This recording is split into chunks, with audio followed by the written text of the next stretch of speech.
Good evening. Good evening. What's going on, folks? I am back. That's right. Welcome to another live edition of Carolina Panthers Talk here on the U to the Tube, brought to you by Blitzball Champ Gaming. I'm your host, Blitzball Champ Jason Ingram. It's good to be back on here. It's been a while since I've done a live stream. But yeah, it's good to be back here. Got quite a bit to talk about. So, another shakeup in the NFC South as veteran wide receiver Julio Jones, 33-year-old Julio Jones, is joining the Tampa Bay Buccaneers on a one-year deal. Going to talk about that. Going to talk about the idea that was recently entertained about the Seahawks proposing a blockbuster trade, sending DK Metcalf to the Panthers. That and just going to have a general discussion. I know training camp is underway. Talk about Shaq Thompson as well. There's a lot going on. There's quite a lot going on. But hope everybody's been doing well. Hope everybody had a great weekend this past weekend. I've been doing pretty well.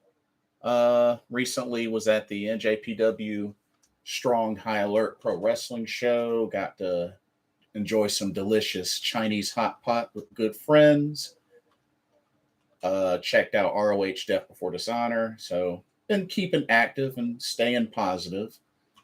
But yeah, we're getting closer and closer to the NFL regular season. Before you know it, preseason will be right here.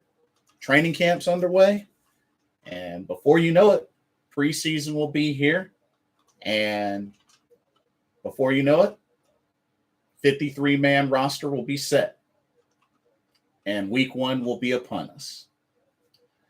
So let's get started tonight talking about Julio Jones and what this means for the NFC South. So the Tampa Bay Buccaneers have scored a one-year deal for veteran wide receiver, 33-year-old Julio Jones, who last season was with the Tennessee Titans, but for the longest of his career was with the Atlanta Falcons. But yeah, one-year deal, and is another weapon for veteran, multi-time Super Bowl champion Tom Brady.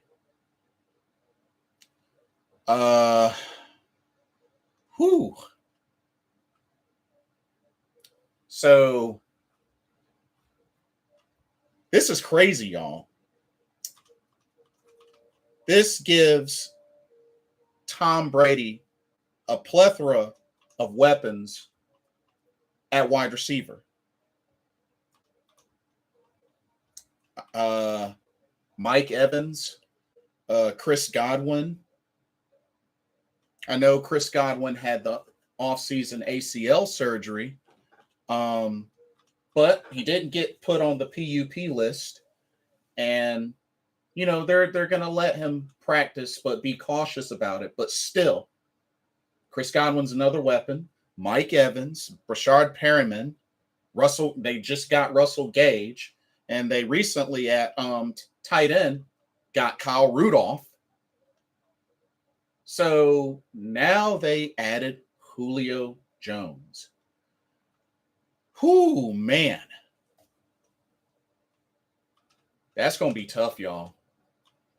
That just made it even tougher for the defense. I mean, we got to account for these weapons on the Tampa Bay Buccaneers. We got to start really thinking and accounting for these weapons now. I mean, just looking at their offense. I mean, Tom Brady. I mean, future Hall of Famer. A lot of people say the GOAT of the NFL. I mean, you still got Kenyon Barner, Leonard Fournette, Giovanni Broussard. But I think Leonard Fournette, if I remember correctly, he's sitting out. But I could be wrong. Could be getting my folks mixed up. But at wide receiver, like I said, they got Russell Gage. They just got Julio Jones. They still got Mike Evans, who's still a dangerous threat. Chris Godwin. If he comes back healthy, if he's able to play healthy, that's a threat. Tyler Johnson, Scotty Miller, two other veterans. Rashard Perryman, another longtime veteran. And then, like I said, on their tight end squad, they just added Kyle Rudolph. That's a lot of weapons. That's a lot of weapons on offense, ladies and gentlemen. And it's already been a while since we last even beat the Tampa Bay Buccaneers. And we haven't beaten them since Tom Brady became their quarterback, y'all. We have to also keep that in mind. I know at one point it seemed like the NFC South was open for the Panthers to take. We might want to hold tight to that before claiming that.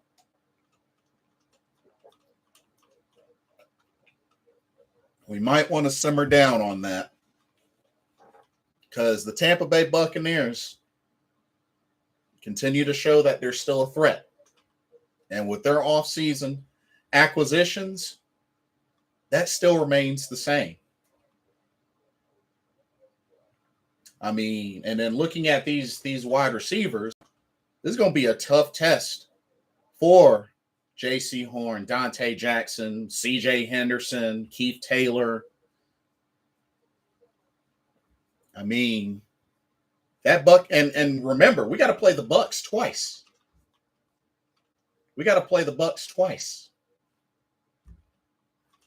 And let's also keep in mind, you get a healthy Mike Evans, Chris Godwin, and Julio Jones on the field, especially if you get a healthy Julio Jones back. Shoot.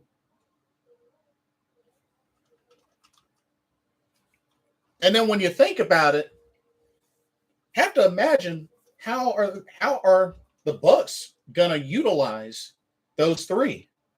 I mean, who's on the outsides? Who's in the slot? When you think about it, Julio Jones has a history of eating up the Panthers in the slot. As a matter of fact, if I remember correctly, didn't Julio Jones mostly play in the slot the game where he destroyed Bené Ben-Wickery and got over 300 yards receiving? Didn't he mostly play from the slot? Somebody refresh my memory, because Julio Jones ate us up that game. Now, I understand, different squad now, but still, you get a healthy Julio Jones, I think he still has something left in the tank.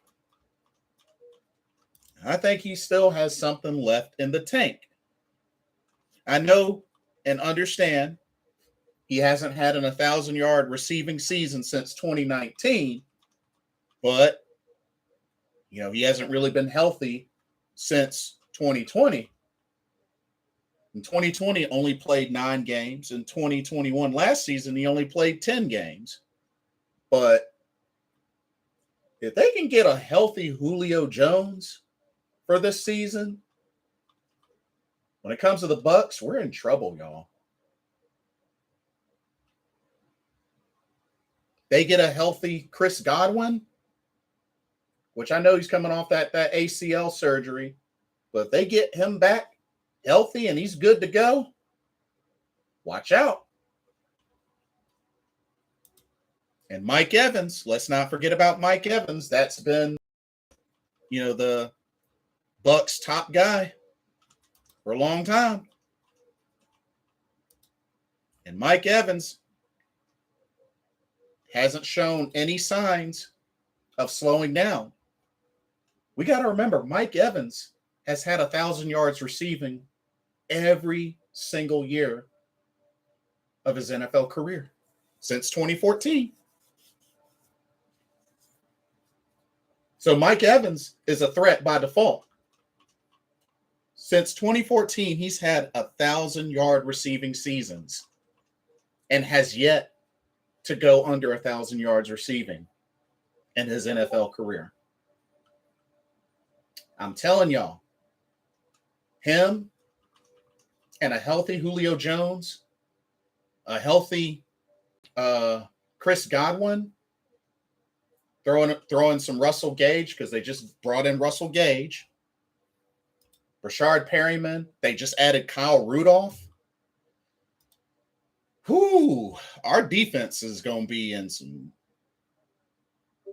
tough times going up against the Buccaneers. I hate to say it, but more and more still showing that the Bucs are looking to stay at the top of the NFC South. I'm just keeping it real. We can't sleep on this. We cannot sleep on this. I know a lot of people want to say, oh, Julio Jones is washed and blah, blah, blah. I'm telling you, you get a healthy Julio Jones who wants a ring. I mean, let's keep it real. He's with the Bucs because better chance of him getting a ring. Let's keep it real. And if they get a ring, this will probably be his last year, but he wants a ring.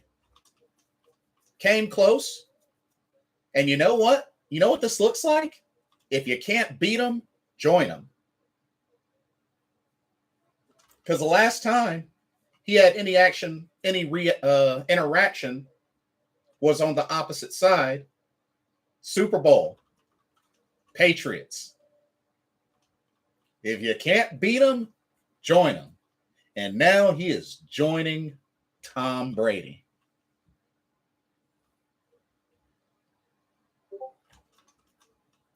I'm telling y'all,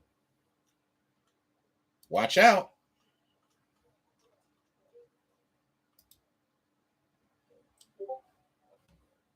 Shoot, Russell Gage. You look at Russell Gage. I know he doesn't have 1,000 yards or anything like that, but last couple of seasons he's put up at least 700 yards receiving and 4 touchdowns. He can still do a little something. Not to mention, he had 72 catches in 2020 and 66 catches last year with the Falcons.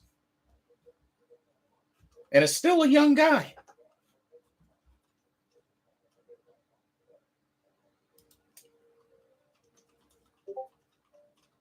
I'm telling y'all, it's going to be tough going up against the Bucs this season. And they just added another reason. They just added another reason. I mean, I understand Julio Jones getting up there in age, but if he gets healthy, he can still be dangerous. And he has history with the Carolina Panthers. Only difference now is he's on a different team. That's really the only difference.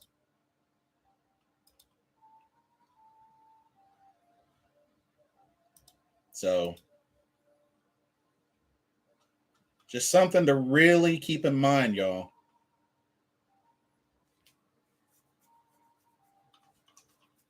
Because remember, last time we beat the Tampa Bay Buccaneers was 2019, before Tom Brady came through. And we haven't been able to beat the Bucs yet since Tom Brady became the Bucs quarterback.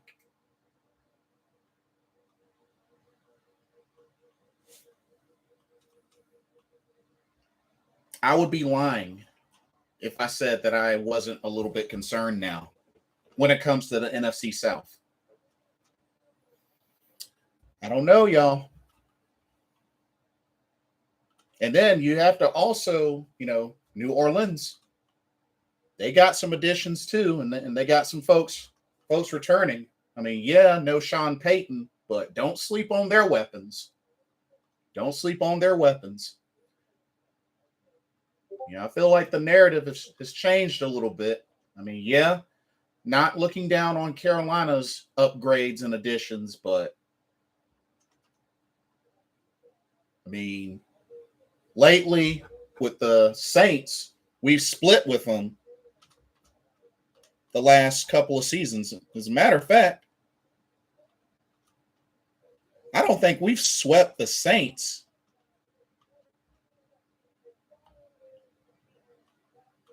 We haven't swept the Saints in, I think, since 2015.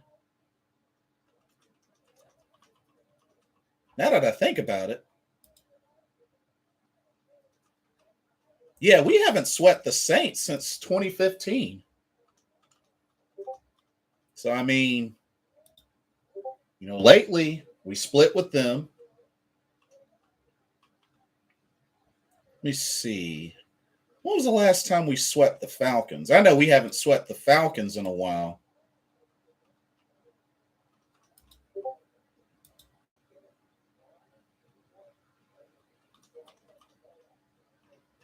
Let me see.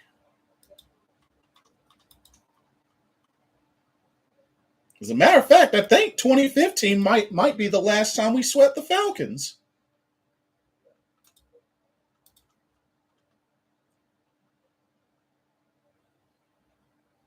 Or no, wait, not 2015. Actually, we haven't swept the Falcons in a long time. Because remember, 2015, that was the one loss during the season. Oh, okay, here we go. We haven't swept the Falcons since 2013. That was the last time Carolina has swept the Falcons. So, whew. Hey, welcome to the stream, Paul Mancini. Good evening, Jason. Actually, it's Jason. It's one of those J names, but it's actually Jason. Hard to believe summer camp is here. Go Panthers. Yeah, time flies when you're having fun and making acquisitions and press conferences and all the craziness. But what are your thoughts on Julio Jones returning to the NFC South as a Tampa Bay Buccaneer, adding on to the core of weapons the Buccaneers have? It's a big deal. I think it's a big deal. And I think it's going to be challenging for the Panthers to get a victory. Oh, you're good, Paul. You're good. You're good. It's all good. Easy mistake. It's one of those J names. Easy mistake. But yeah, excited about camp in the season. Yeah, it's right around the corner. I can't wait, and I can't even wait until the preseason. I want to see what the folks look like on the field. Christian McCaffrey, apparently he's good and good to go. So there's that. Also, word is that supposedly they are close to a deal to acquire Carlos Dunlap. So it's sounding like that's still going to happen, but we'll see. We'll see. But hey, that would be another great edge rusher to have.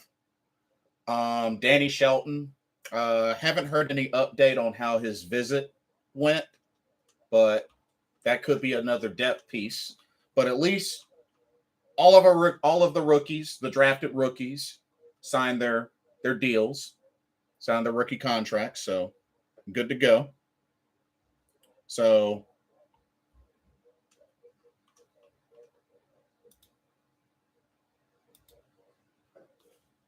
we got that to look forward to.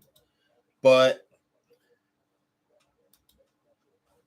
So I linked this article into the description. It's from heavy.com. So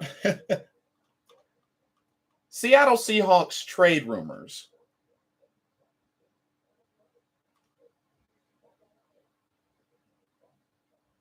Paul says, I don't think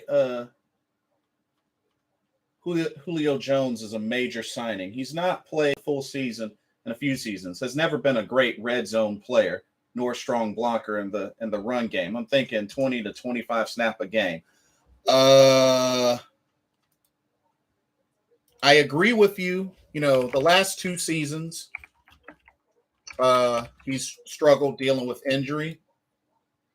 But we have to also remember Julio Jones, a healthy Julio Jones is still a threat. We have to remember we're talking about somebody that was a 2-time NFL receiving yards leader, which the last time he did it was 2018, which wasn't too long ago. 7-time Pro Bowler, 2-time first all team, 3-time second team all pro. NFL receptions co-leader, actually the co-leader the year we went to the Super Bowl. Don't sleep on a Julio Jones if he comes back and he's healthy.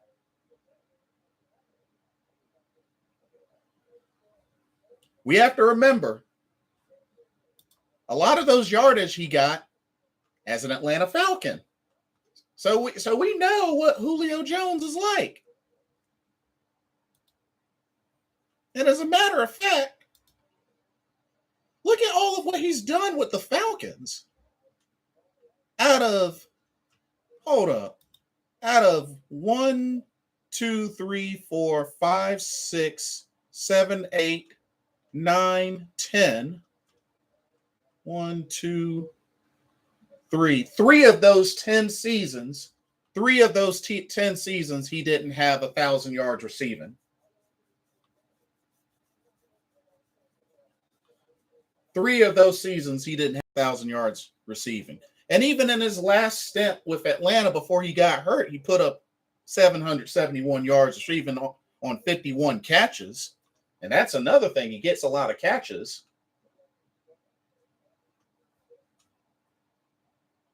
Julio Jones has lost his deep speed and explosiveness to run away from players. He was a great receiver in his prime, but I believe he doesn't have much left in the tank.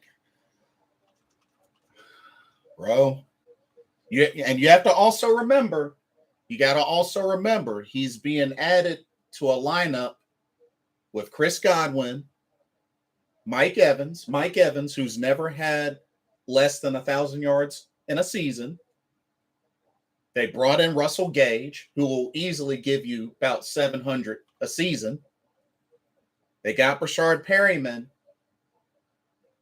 I'm telling you, adding another veteran.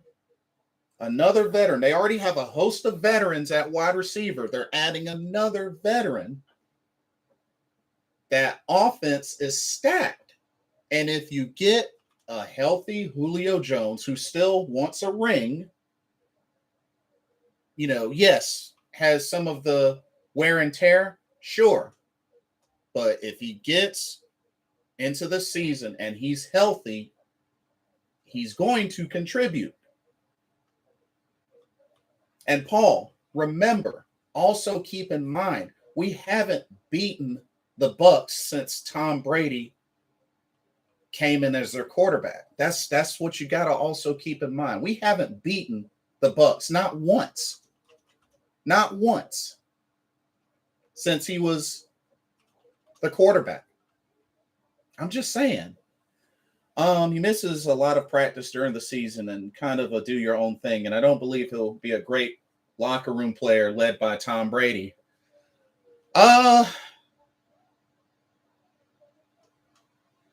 Why is he there then?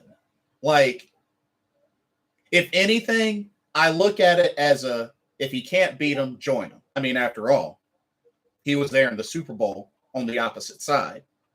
And we all saw how that went down. So if you ask me, it looks like if you can't beat him, join him, and him putting himself in the best position that he can to get a ring, something he still doesn't have yet in his long career. Do note that Godwin is likely to be isn't likely to be 100% to mid-October, coming off his ACL MCL injury late last season, and that's true. But one, they're not putting him on the PUP list. They may limit his practice time or whatnot. But one, he's not being put on the PUP list. And two, we have to wait and see. But I am not going to look down on these guys when we got a fresh new season coming up.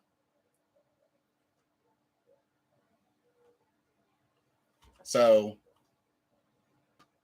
like I said, we haven't even beaten the Bucs since 2018. 2018 was literally the last time we beat the Bucs. Yeah, I'm concerned. I'm very concerned about the NFC South. Hey, Nathan John, welcome to the stream. Good to see you. Yeah, I'm concerned. You got that many weapons on the Bucs offense now, and it's a team that we haven't beaten once since 2018. I'm concerned. I'm concerned. Because you have to think, who are we going to match with? Like, if we were to take Dante Jackson, J.C. Horn, C.J. Henderson,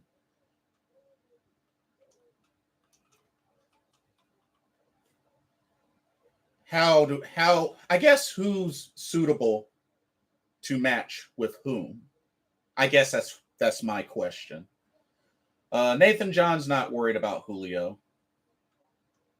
Paul says Jones still wants a paycheck. I believe Jones' best move would have been to sign with the Colts and reunite with a familiar quarterback, Matt Ryan, and where he could have played more, but I do wish him well. I did think it was kind of weird him going to the Titans, though. That I did not expect. I thought that was weird, him going to the Titans.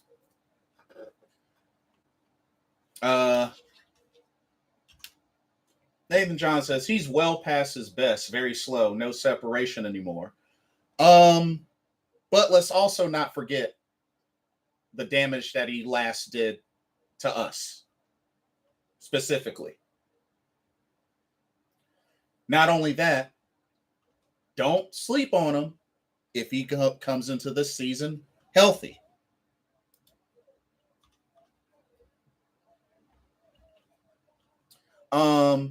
More concerned about Russell Gage, Evans, and Godwin. Yeah, and not to mention, don't forget, they also added Kyle Rudolph. Tight end position, they added Kyle Rudolph.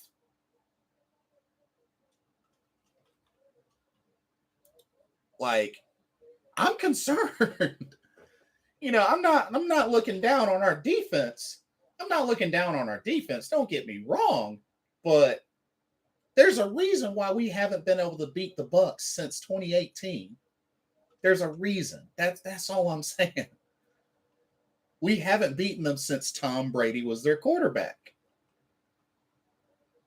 It's kind of like looking at him as like the Michael Jordan of the team. Everybody else plays better around a guy like that. I mean, after all, why would Julio go to the Bucs of all places? Paul says J.C. Horn covering Mike Evans, Dante Jackson covering Chris Godwin, C.J. Henderson on Julio. Ooh. Julio's a deep South guy and wants to remain close to home, which is true.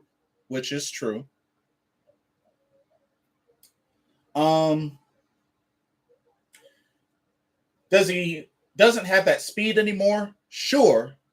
But let's also keep in mind, Julio is also a possession wide receiver as well. The loads and loads of catches that he has, still got the hands. Like I said, if it wasn't for that drop pass in the end zone, Atlanta would have beaten us. Let's not fool ourselves. If it wasn't for that miracle of a drop catch he had in the end zone, Carolina would have lost that game. Last year, what did you say? Last year, Julio was unbelievably slow. He was amazing for the Falcons, but this isn't close to the same Julio anymore. He played, let's see, how many games he played? He played like, what, 10 games? He played 10 games last season. Got 31 catches. I don't think Julio even starts unless Godwin is out for the start of the season. I don't know. So they don't have him on the PUP list, Nathan John, but I guess they're monitoring his practice time. That's what the word is on Chris Godwin, but they don't have him on the PUP list. So we'll have to see what happens, but I'm pretty sure Julio is going to get some time.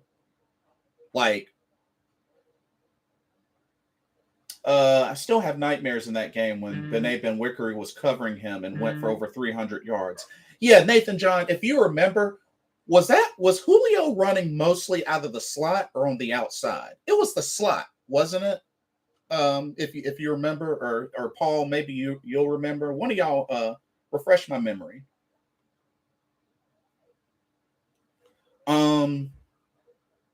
Paul says, do note the Bucs lost starting guards, running back to Ronald Jones, Gronk, OJ Howard, which you got to remember, they picked up Kyle Rudolph. They have Cameron Brate. And like I said, running back, I mean, they still got, I think, didn't they bring Fournette back? And they also got Kenyon Barner. And on defense, Sue is a free agent, and Whitehead, safety, and head coach Bruce Arians. So I believe they took a step back in 2022. But at the same time, Paul, we haven't beaten the Bucs since Tom Brady was their quarterback. They haven't given me a reason to believe that they're not a threat. Not yet. Not yet. We got to wait to see what happens on the field. But as of right now, the Bucs have not given me a reason to believe that they're not a threat. How? We haven't beaten them since 2018. Not even once since 2018. We can't even split with them.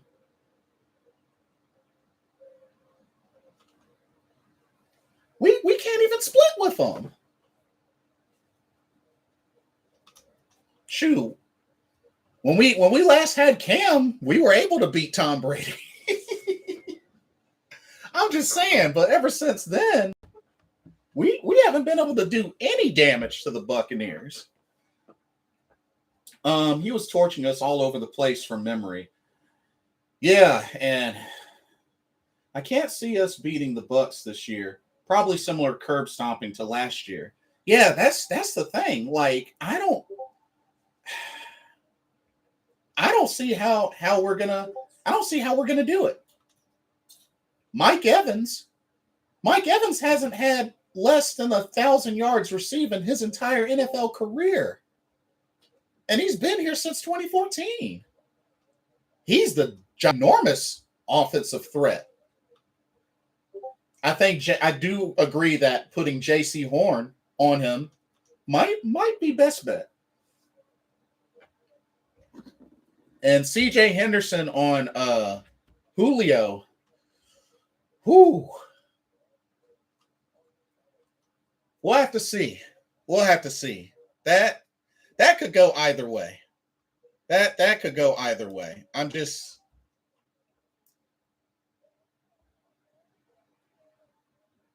My only thing is if he comes into this season healthy, That's the thing for me. If he comes into this healthy, that's what's gonna be scary. Fournette was reportedly 260 pounds in OTAs. Yeah, he about to turn himself into a fullback. He about to turn himself into a fullback. Hopefully we get closer if Baker plays up to his potential. Lenny was a letdown to 245 pounds today when he showed up. Oh, Leonard, yeah.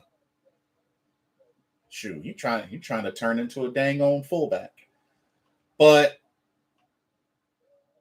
yeah, like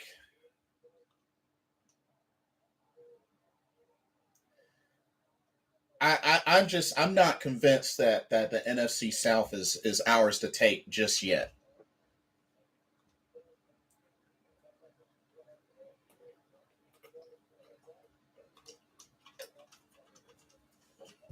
I'm not convinced yet.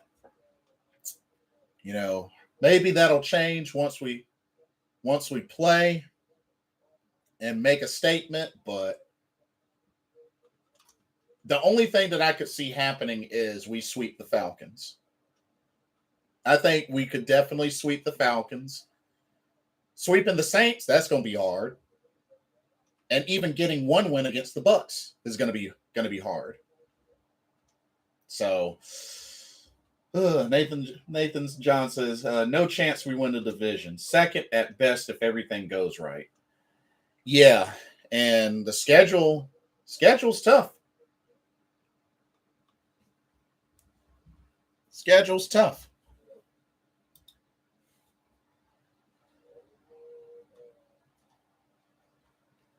But I'm not, and like I said, I'm not looking down on the upgrades that Carolina has made. But we gotta, we're coming off 2 back-to-back 5-win seasons, so yeah, I'm a brother is nervous. A brother's nervous. So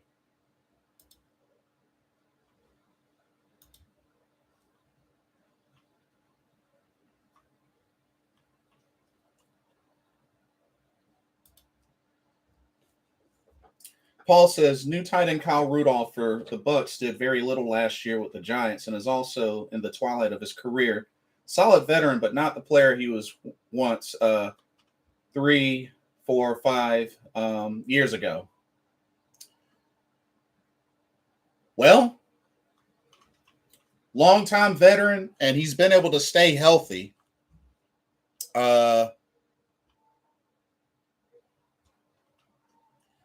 32 years old. I mean, all these veterans playing with Tom Brady. Like I said, it's as if Tom Brady is like the Michael Jordan of the team, where everybody plays much better around him. And that's what I'm predicting.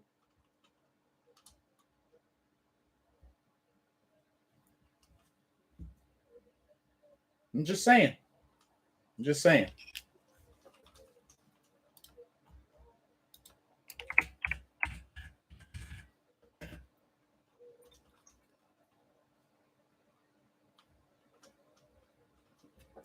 Antonio Brown didn't finally win a Super Bowl till he joined Tom Brady. And that's just one example. Hey, Super Trebo, what's up? Yep, I think our best shot is a wild card, 8 to 9 wins this year. Still think we're a year away from winning the division. Yeah, it's gonna be tough, bro. It's gonna be really tough. Nathan John says, "What is your thoughts about Rule holding back Ike blitz, saying he might not start at LT to start the season?" Ooh. One, I'm not surprised. It's Matt Rule. 2, yeah, icky. True. I was like, wait, Ike, icky. Thank you. One, I'm not surprised, being that it's Matt Rule. And 2, I mean, what was the point of drafting him then? I know he's not thinking of rolling with Cameron Irving.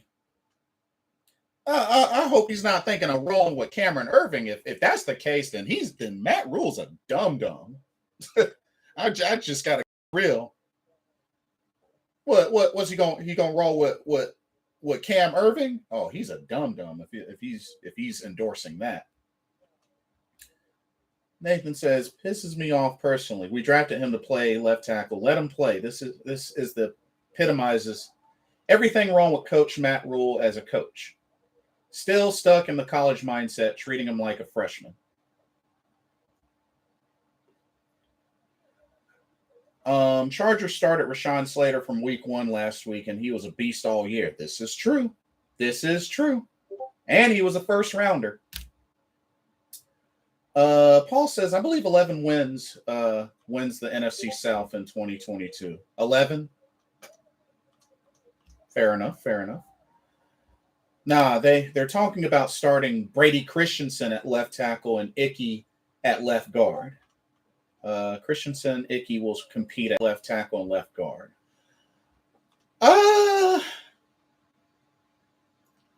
Okay. If that's the case, okay, that's where it gets interesting.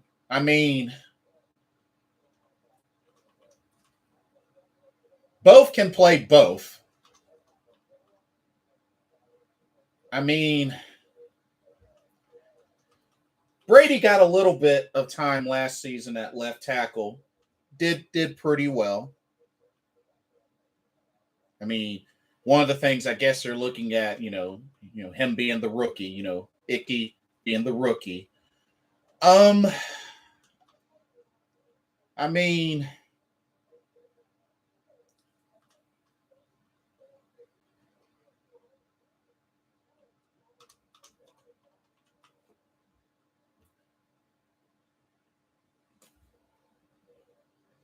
I guess I'm trying to think about what his logic may be, because I mean, if this is solely based on competition and some way somehow Brady beats him out, which I mean, I'm not saying he will, but if that's what his logic is, then I mean, week 1 is going to be a test. I mean, the fact that the two edges are what, Jadeveon Clowney and Myles Garrett.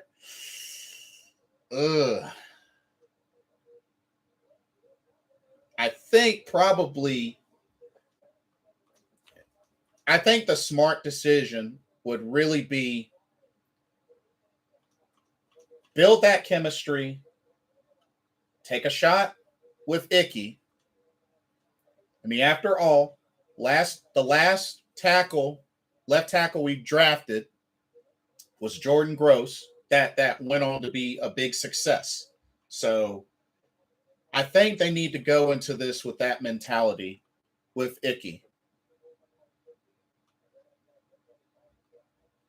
But I could be wrong.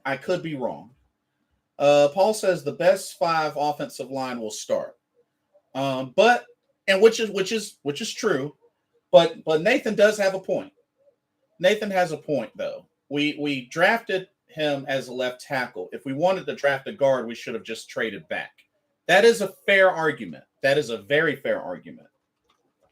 Paul says, I believe Icky is better suited at left guard starting his career. But that's just me. It's easier to play and start in the NFL with help on both sides. You have to make sure that a player is 100% ready. Nathan says, I agree it will be a test, but it's a test for whoever is left tackle. Got to let Icky learn on the job. Steel sharpens steel. If he's the guy you believe him to be, don't hide him. Let the man play left tackle. And honestly, I think you're right. Because at the end of the day, he's got to get his feet wet. Can he play both? Sure. I don't think anybody's questioning that he can't play both. But knowing the history of Carolina,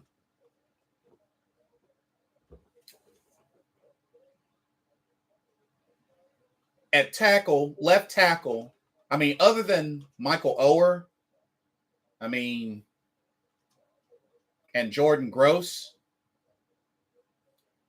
we haven't had it done for us. Paul says, you hate to have Icky start at left tackle if he's not ready yet and have him fail and lose confidence where he mentally isn't ready. Well, here's the thing, Paul. He ain't in college anymore. He's in the NFL. He's in the big leagues. And sometimes the rookie gets the start. It happens. At some point in time, you got to come to the realization, look, yes, he's a rookie, sure. But he's in the NFL for a reason. He was a first-round draft pick for a reason. So, at the end of the day, he's here. What is he known for? His expertise at guard and tackle with a focus on left tackle. So the only way we're really going to find out, we got to play him. And I know that I've been hesitant about Matt Corral.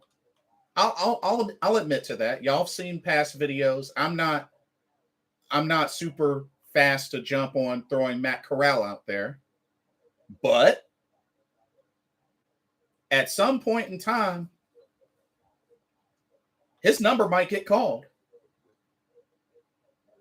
And you can't make any, but I'm a rookie. They can't make that excuse because they're in the big leagues. So at the end of the day, Icky was brought in to be our guy at left tackle. He seems happy to be here.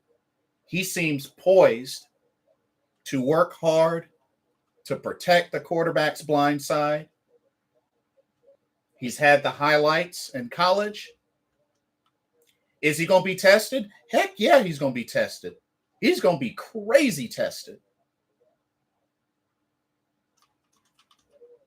But hey, that's how stars are born, right? Nathan says, moving the guard next year if he is getting beaten badly. Got to see what he can do at left tackle first. Exactly. He's a grown man. He's not a freshman out of high school. This is true. Draft picks are for the future. If Icky has a 12-year nice career and played his rookie season at left guard, who cares? It's about the long view. If he's ready, then great, but you can't assume he's ready. Here's the thing, though. Like, at the end of the day, if he ends up starting at left guard, no, I won't complain, especially if he ends up doing well. But we got to look at the history of things. Now, Brady Christensen, I give him his props. Like I said, I thought he did well. The couple of games he played at left tackle, sure. But like I said, Paul, there's been plenty of times in the league where a rookie starts. I mean, at the end of the day, I think looking in the eyes of the player, I'm pretty sure the rookie wants to be out there. And if they have the opportunity to start, I don't think they would complain. Like, I can't imagine myself. And like I said, and this is me looking at it from the rookie's eyes, trying to put myself in that position. I'm sorry, but I just got drafted into the NFL. And if I do well enough, and the coach looks at me and says, hey, Jason, you know what? You've been doing excellent in training camp. You've had a solid preseason. You know what? I think you're ready to start. I feel like putting you in as a starter week 1.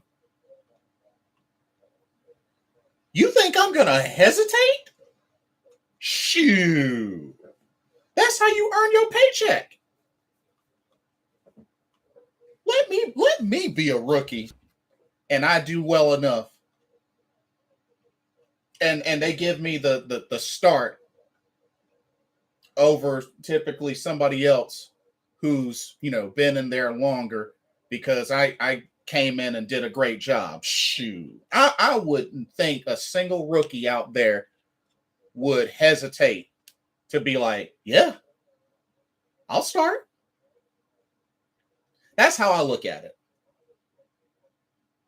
Now, do I always agree with the decisions? No. But there was a lot of hype around picking Icky for a reason. For a reason. I was pumped. I was ecstatic. Now, we can't be this pumped and ecstatic. And then when he has a chance to go in and start, and we say, nah, we shouldn't. Nah, we can't do that. We can't do that. I think, personally, give him a shot. Establish some notoriety coming out of college. Let's let him work. Let's let him learn. Let's let him learn and let's let him work. DC is the better pass protector while Icky's the better run blocker as of today. So you have to look at total O-line and what makes the best 5 out there and where. Oh, yeah. Like, they're still going to have to earn the spots for sure. They're going to have to earn the spots. But, at the end of the day, if the chemistry gets solidified in the long run with a line of Moton, Corbett, Bozeman, Icky, Brady, that'd be cool. That'd be cool. And honestly, even, between flip-flopping Brady and Icky, it looks like they're both going to be on the starting offensive line anyways. I mean, isn't that mainly what the big prediction is? Is that those 5 will be the starting lineup for offensive line? Moton. What is it? Moton on the right tackle. Corbett, right guard. Bozeman at center. And then you got Icky and Brady. I mean,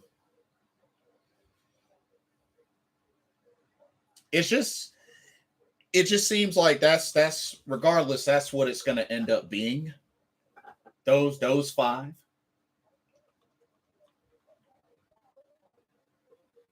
So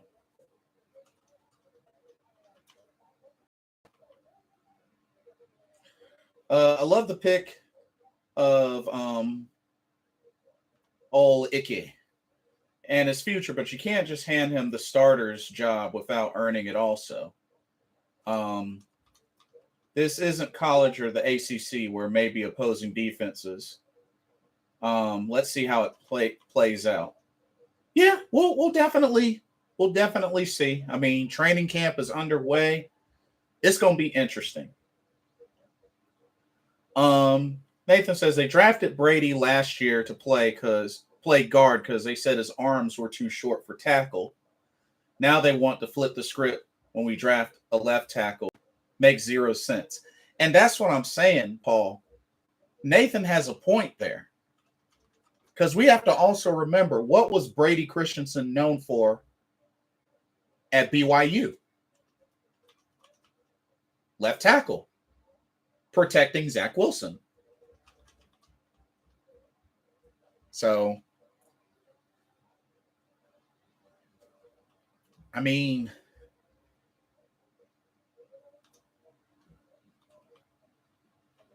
and then, we have to see what James Campen does. I mean, if anything, James Campen, I feel like, should have the final say-so. Personally, I feel like James Campen should have the final say-so, not Matt Rule. I don't care if Matt Rule is the head coach. But one way or another, I believe we'll definitely see Icky out there. But if I'm telling you right now, whether it's Icky, whether it's Brady, if I see Cam Irving out there on that starting left tackle position, I'm a pitch a fit. I'm a pitch a fit.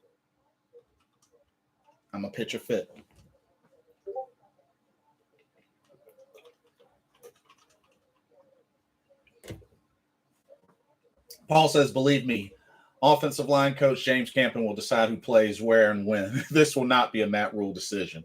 Yeah, it better not be. Shoot. Nathan says, I'll be right with you, Blitz. Yeah, if Cam Irvin takes that field, it better be preseason. Shoot, I ain't playing around with that. So, not to switch gears or anything. We can still keep talking about this, but I wanted to throw this in there and make sure I get this in the stream. So, Bleacher reports Maurice Moton proposed a hypothetical trade. Check this out, y'all. So, word is DK Metcalf supposedly wants a trade from Seattle. And he came up with this idea of trading DK Metcalf to the Carolina Panthers in exchange for a first and second round picks in the 2023 draft.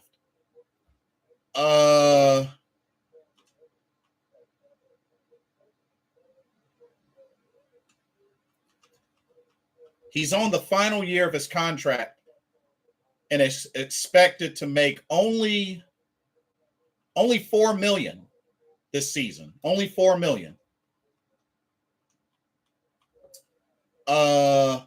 Yeah. DK Metcalf, a first and a second round pick, 2023? Heck no. DK Metcalf is great, but no. Wide receiver is the least of our problems. I'm just keep it real with y'all. Not to mention trading more picks. No. I think we've traded enough picks. Let's see. Coach Campen would have never taken the Panthers job unless he has authority of who plays and where. He's a top 5 offensive line coach in the NFL. Facts. And I agree with you. Ooh, here we go. Nathan says no. Paul says no thanks to DK Metcalf. Keim Hannon, see you? He also says no. And yeah, exactly. Nathan, we can't afford to trade away more picks. I agree, 1,000% agree. We just paid DJ Moore. How will we fit him into the cap? Yeah, exactly. Yeah. Bleacher report, drinking bleach. Well, Bleacher report for you. Paul says I would trade Robbie Anderson and a second round pick for DK, but that's about it. I don't even know if I would trade him with a pick. Just because we've traded away so many picks, but I mean, like I said, no shade to DK Metcalf. Dude is great. But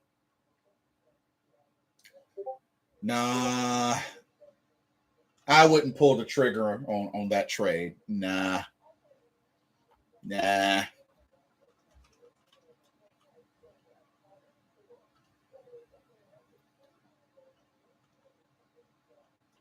And so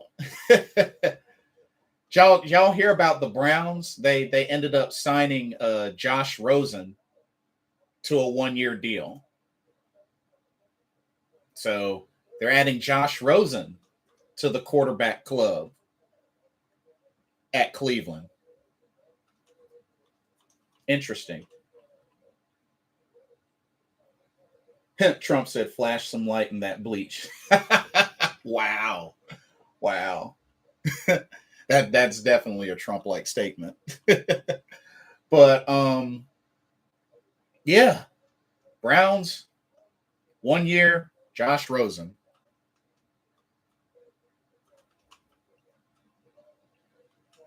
What really surprises me is lately I feel like there's been a lot of buzz around, the support of Jacoby Brissett, which, I mean, like I said, he's an NC State guy. But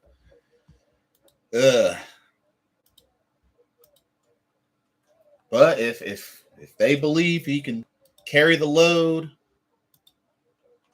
while Deshaun Watson is dealing with the legal stuff, then hey, which it sounds like it's going to be 8 games, at least 8 games.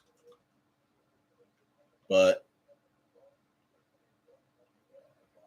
yeah, I've been seeing all sorts of videos for training camp and stuff like that, and just seeing the quarterbacks together. Christian McCaffrey, Matt Corral, DJ Moore. Hey, even Sam Darnold making some throws. PJ, Patty Cake Baker Mayfield. I mean, hey. When looking back on Mayfield trade, why didn't the Browns ask for PJ Walker to back up Brissett?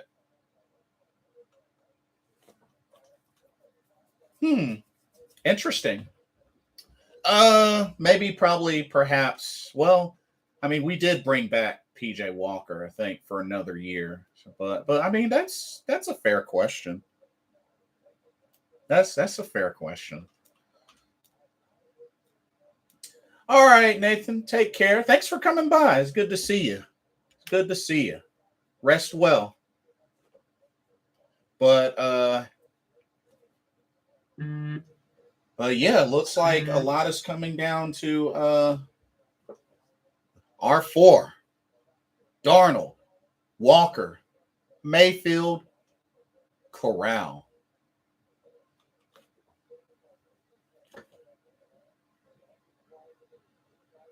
And like I said, I've been looking at highlight videos, and just look good. Baker Mayfield getting that work in. Baker Mayfield's got quite a bit to learn, and word is, it seems like Sam Darnold is okay if Baker Mayfield is in the lead in the quarterback competition. It's going to be a battle, but I still feel like the writing is on the wall that Baker will start week 1 against Cleveland. It'll be a great revenge game for him. Be a nice test. Paul says, I'm excited to see wide receiver Terrace Marshall, tight end Tommy Tremble, running back Deontay Foreman, and of course the quarterbacks on offense. Yeah, same. I want to see who can break out. I want to see if we can get Christian McCaffrey a healthy season, a full healthy season. That'll be a big comeback for Christian McCaffrey. Because I feel like if Christian McCaffrey can have a healthy season, He deserves to stay. He deserves to stay. And like I said, with Christian McCaffrey, we don't need 2018 Christian McCaffrey. We don't need 2018 Christian McCaffrey, because he touches the ball, he's going to be productive. It's just he needs to be on the field more versus off the field.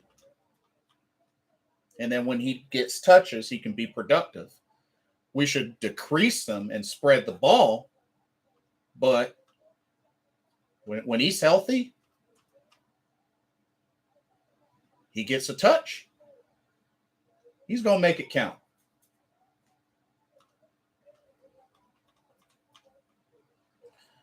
Paul says, I believe Sam Darnold starts the first 3 games and then Baker takes over. Now, are you saying that in a sense that that Sam will fail, and by the end of the 3rd game, and that Baker will have to take over? Is that what you mean by that, Paul? Kym Hannon says, comeback player of the year. Oh, that would be huge.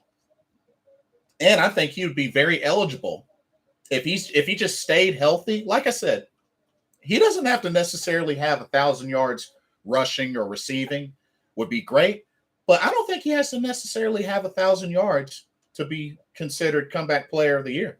I think just great production and just making it through the season, I think will be enough.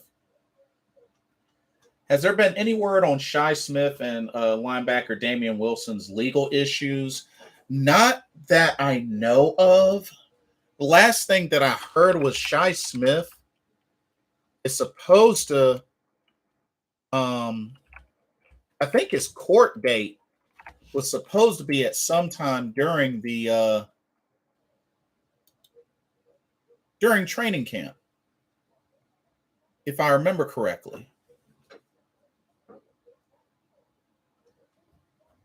But yeah, for Shi Smith, I'm not sure. Let me see.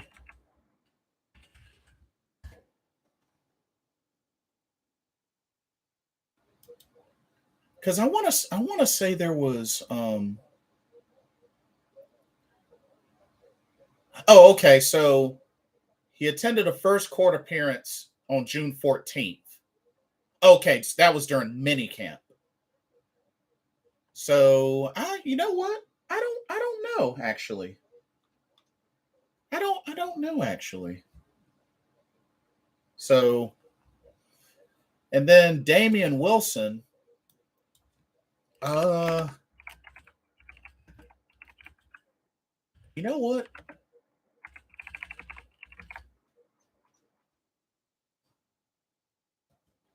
I know he's facing charges, but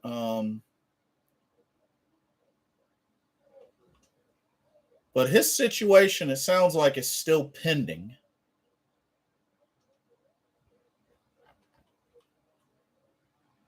But here's the thing.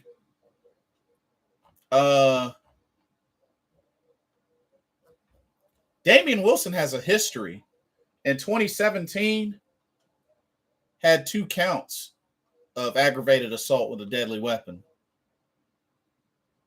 So, I mean, haven't heard any update, but I don't know. He has a bad history. He has kind of a criminal history. But we'll see though. We'll see. I think it's more of a Baker taking 6-8 weeks to get the entire offense down, while Darnold knows it pretty well going into camp, which is a fair point, which does give Darnold the advantage, the early advantage, being that he, knows the system. I'm watching Damian Wilson, Corey Littleton, Smith, Brandon Smith, Frankie Louvu while Shaq is out most of the summer. And that's another thing. So word is that Shaq won't be ready until week 1. which it's not good. It's not good, but I mean, they got to do what they got to do, but it's not good. Plus, that's our best linebacker because we don't really have, like I said, we don't have a true middle linebacker. We have yet to replace Luke Kuechly. So that's still a big hole in our linebacker core. Still a big hole there. So I don't know how they're going to address that. Like, I really felt like that should have been a big priority for them to address. Not looking down on Damian Wilson, not looking down on Corey Littleton, but just we don't really have a true middle linebacker on the team.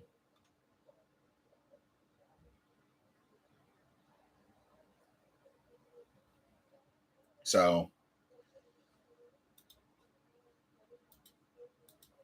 it's gonna be interesting. It's gonna be really interesting. But I'm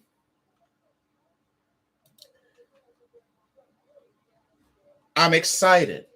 You know, looking at these highlight clips, I'm excited. You know, and I trust and believe that the best will come out, you know, in the competition, and the right folks will make the 53-man roster. Paul says, Wilson has baggage and has a violent background, but he's an excellent run stuffer as middle linebacker. And Corey Littleton is the pass coverage linebacker on passing downs, which we do know Corey Littleton does have a championship as well. Eric Evans, what's going on? Welcome to the stream. Welcome to the chat. Good to see you. Frankie Louvu may get snaps at middle linebacker also. Did he play much middle linebacker last season, or was it mainly? It was mainly Jermaine Carter, right? But does he have some middle linebacker experience? I know Frankie Louvu definitely is somebody to keep an eye on this season. Definitely keep an eye on. Because Frankie Louvu has an opportunity to establish himself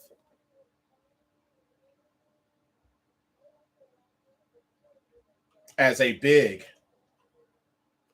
role player with the Carolina Panthers linebacker core. Eric Evans, are you a Bucs fan? Said glad we get Julio Jones. You a Bucs fan? Hey Jason, do you think this is Brady's last year finally? I think it be his last year. I don't know. It hard to say. Hard to say. Eric. Oh, okay. Eric Evans is a Bucs fan. He's a Bucs fan, ladies and gentlemen.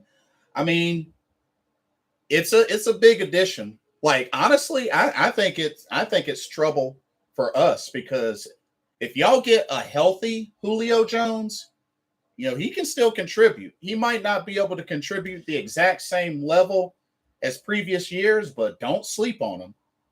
And not to mention, you know, we, like I said before earlier, we haven't beaten the Buccaneers since the Buccaneers acquired Tom Brady. So, I mean, and Tom Brady is still there. So it's not going to be easy.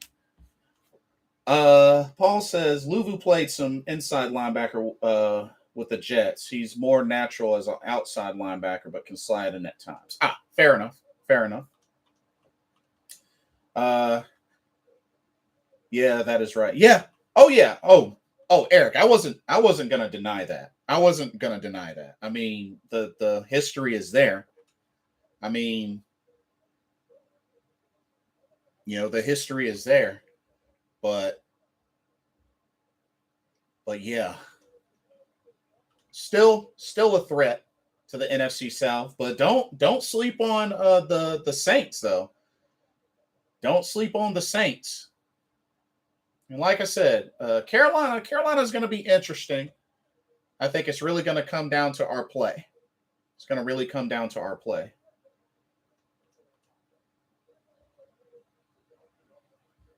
But don't sleep on New Orleans. They got weapons too.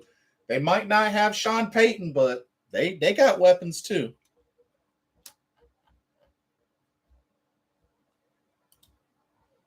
But yeah, y'all are definitely still the top of the NFC South for sure. For sure.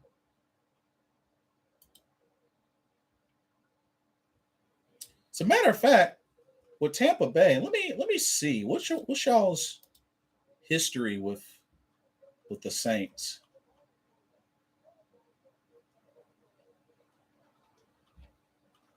Oh yeah. Oh, wait a minute. Hold up.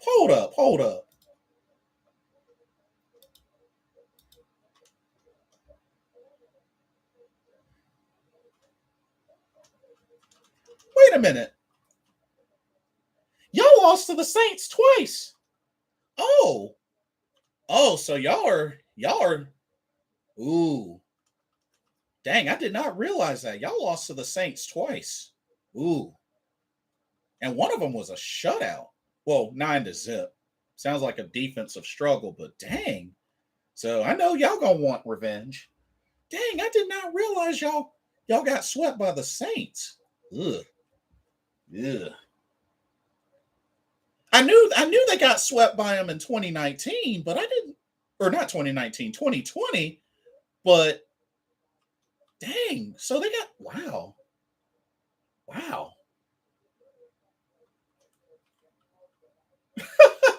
That's crazy. Carolina can't beat Tom Brady, but the Saints have done it the last 2 seasons. Wow, that says something. Dang.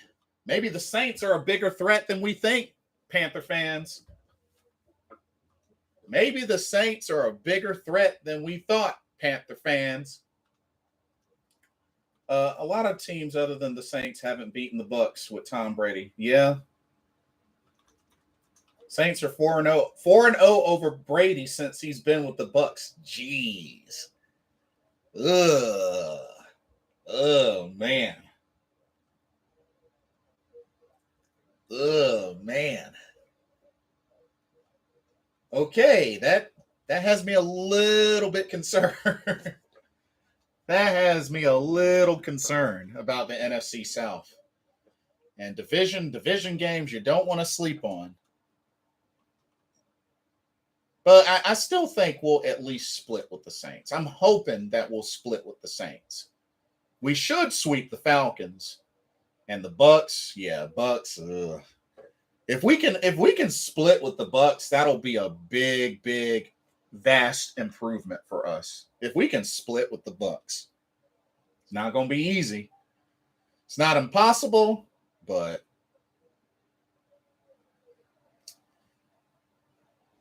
yeah. Paul says, I have the Saints actually winning the NFC South at 11-6. Bucs go 10-7 and Panthers go 8-9 or 9-8. Oh, so you actually have the Saints winning the South. Wow. Interesting. Even without Sean Payton. Wow. Okay. Interesting prediction. Hey, it can definitely happen. It can definitely happen. Huh. Interesting. Well, alrighty. Yes, the look Brady side, we get business taken care of. Yeah. It's going to be interesting, but like I said, y'all adding Julio Jones and y'all also added Kyle Rudolph. So I mean, y'all still got a threatening offense.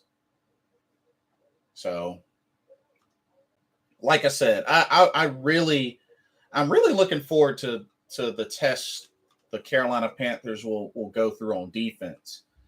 See if J.C. Horn can have a great sophomore year. See if C.J. Henderson. I know a lot of eyes are going to be on C.J. Henderson. as many eyes is going to be on J.C. Horn, there's going to be a ton of eyes on C.J. Henderson. If he can really break out, that will be big for the Carolina secondary.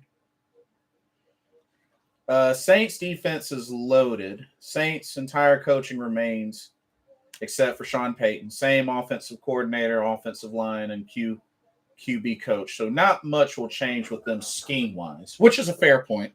Definitely a fair point.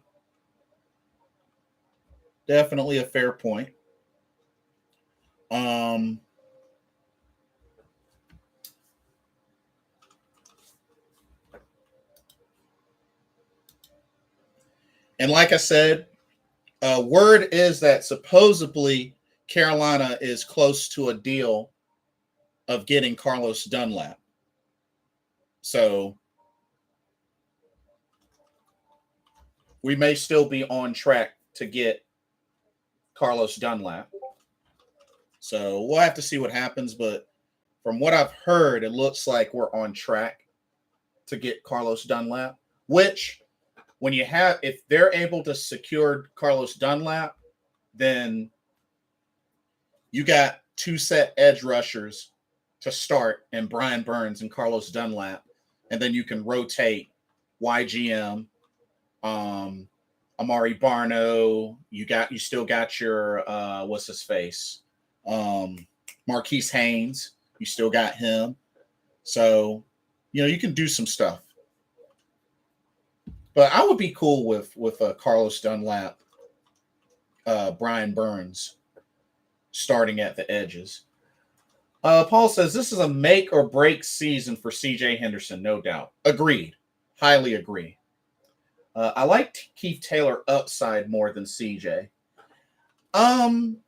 Keith Taylor definitely has shown some flashes, and I believe he'll get playing time as well. I just feel like the spotlight is a little bit more on CJ because, CJ has really yet to break out or at least show something with the Carolina Panthers. So we'll see. We'll definitely see. But I really just... And Christian McCaffrey says, I feel the best I've ever felt. Well, we'll see. We'll see.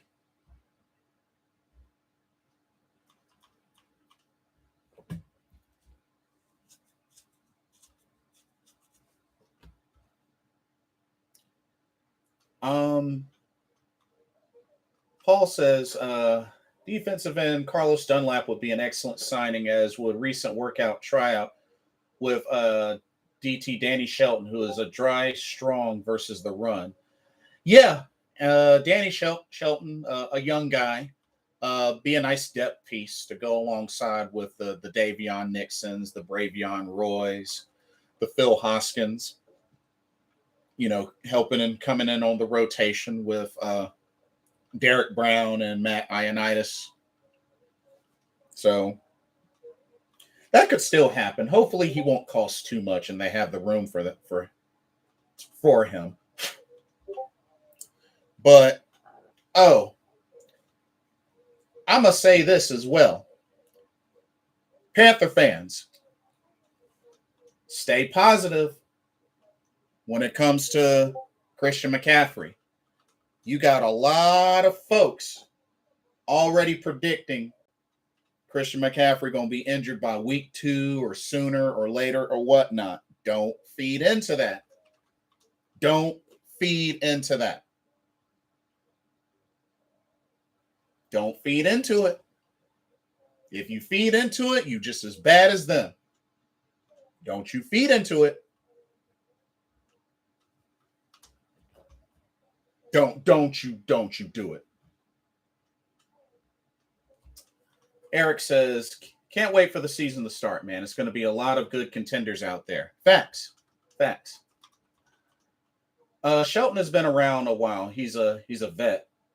True. Yeah, he's got a handful of seasons on his belt and still 28 years old. So he's got He's got some years left.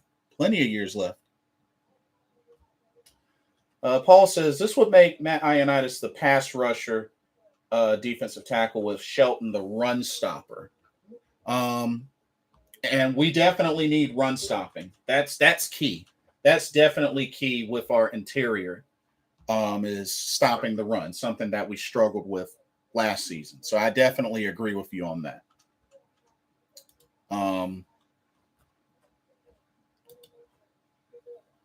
But if anything,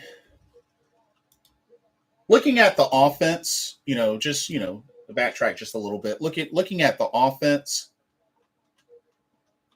I'm really, if anything, I'm really looking forward to, number one, really seeing how the personnel looks under Ben McAdoo system.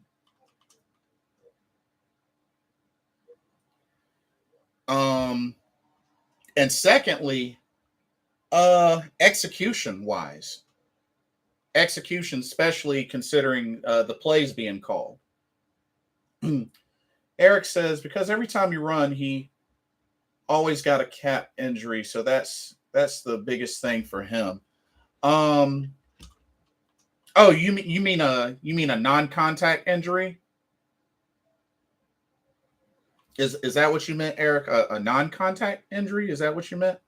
I mean, he's good, but you just got to stay healthy, and it's hard to do that because every time he runs, just like he'll get injured. Oh, okay. I see what you're saying. Thanks for clarifying. I see what you're saying. Gotcha. Paul says Shelton has to watch his weight, though, which has been his bugaboo. He can go from 330 to 345 and needs to keep his playing weight 330 or less. Ooh, interesting note there, Paul. Interesting note. Something to keep in mind, for sure. Something to keep in mind. Yeah, thanks for sharing that. Something to keep in mind. The main questions on offense. One, like, who's going to be the starter at quarterback? Number one. Number two, Christian McCaffrey. Can he make it through a full season? And how will they split his touches? How will they split his touches? What receiver is going to break out? Are we going to get finally a Terrace Marshall breaking out? I know a lot of people have been calling on his name. How will the tight ends do in a Ben McAdoo system? And will this O-line gel and potentially become a top 15 or even a top 10 O-line?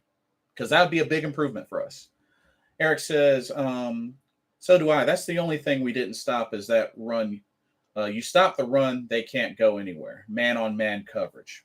Yeah, that's a good point. It's a good point. That is a good point. So those are my main things for the offense. Paul says, I say the same thing about offensive lineman Deontay Brown, who won't ever see the field if he's heavier than 325, 330 pounds. To be fair, when he did play, like the 1 or 2 games he played, he did make an impact. He didn't have a lot of snaps, but he did make an impact. But I will agree that his weight may end up being an issue. So you have a point there, Paul. You have a point there.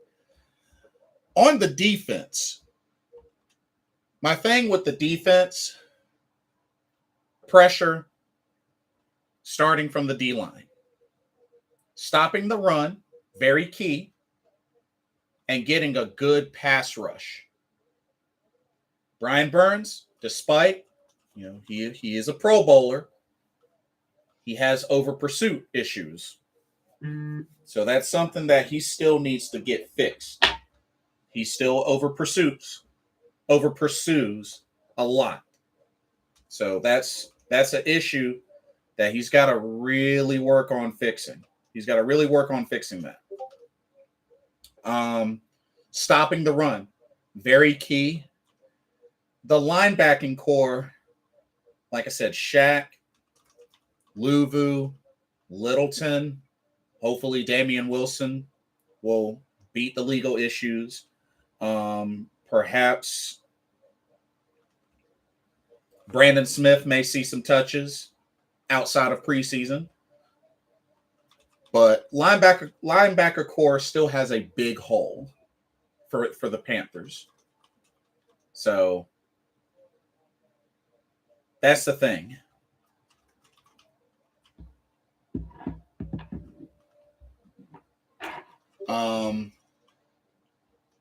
Secondary, you know what? I think the secondary will do fine. That's one thing I will say about Carolina's defense. I think the secondary will be fine. I think they'll be fine.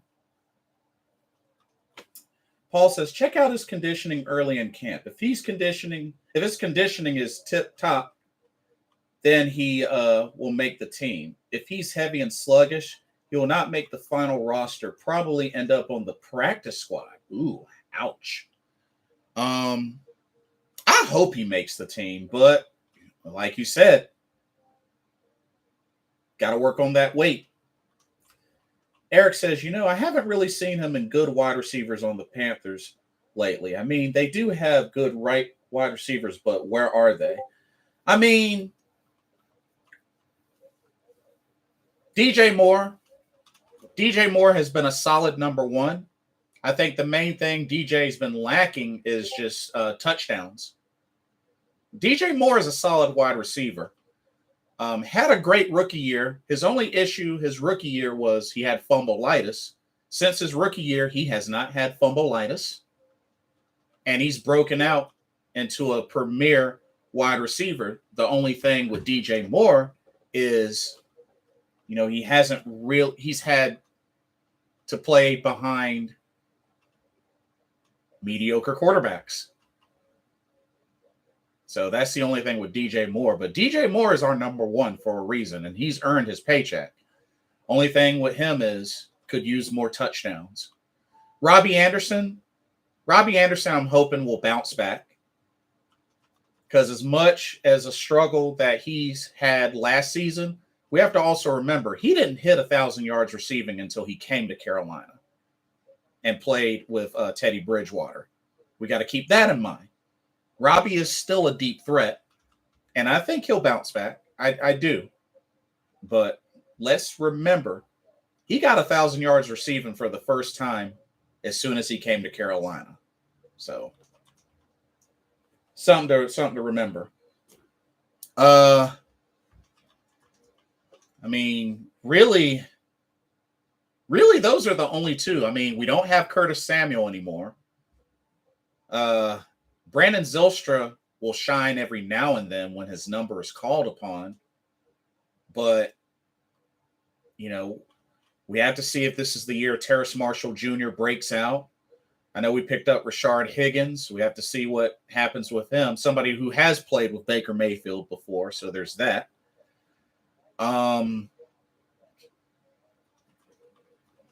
Shi Smith, don't know. We've seen a flash or two from Shi Smith, but we have to see how the legal issue stuff go, because I think Shi Smith has potential. But yeah, our wide receivers are still kind of we just don't know. We just don't know. Outside of Robbie Anderson and DJ Moore, we just don't know. Paul also likes linebacker. Oh, Julian Stanfield. Yeah. Or Julian Stanford. Yeah. Who's another veteran. Paul says DJ Moore is a between the 20s type of wide receiver. He's not a threat in the red zone for his lack of size in the red zone. Well, DJ Moore is more of a deep threat and a run after the catch type of receiver. mainly known for breaking tackles. But yeah, deep threat and runs after the catch. Red zone threat, yeah, I would agree. Not really a red zone threat. Eric says if you do the password every single time you go, oh, I guess he's changing the message. But yeah, DJ Moore definitely not a deep not a red zone threat. I definitely agree. Paul says, I think Zylstra can get 40 to 45 catches for 500, 600 yards and a few touchdowns from the slot. Oh yeah, you could see them inserting Brandon Zylstra more in the slot. I mean, he does have the experience with the team. I mean, despite it mostly being special teams, he has been able to make a few catches, and I think he has a touchdown or two with the Panthers. So I mean, Brandon Zylstra, he could be the next Brenton Burson. He could be the next Brenton Burson.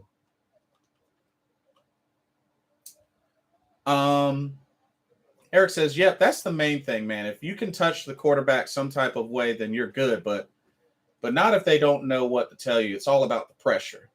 And yeah, that'd be fun. They'll be okay. I mean, not too bad, but some things to work on. Yeah, makes sense. But and then we have to remember, when we had, a healthy Cam Newton in his prime, he didn't have big name wide receivers, and what the heck, played in the Super Bowl. And see, that makes me wonder, could you imagine if Cam Newton had like Pro Bowl wide receiver on his team during that Super Bowl run? Woo! That'd been crazy. But yeah. I'm not I was a little bit worried about special teams, but I think special teams will be fine. Now that we got, I believe it was Chris Tabor, special team coach. I believe that's who that is. I think we'll be fine on special teams. I do wonder who they will consider. Oh yeah, I forgot. We picked up Andre Roberts, so he'll probably be the punt returner. Yeah, he'll probably be the punt returner and on kickoff return. So yeah, well that settles that. And then of course we got Johnny Hecker. We brought back Zane Gonzalez, who was great for us last season. So I mean, I don't think special teams will be a problem this season.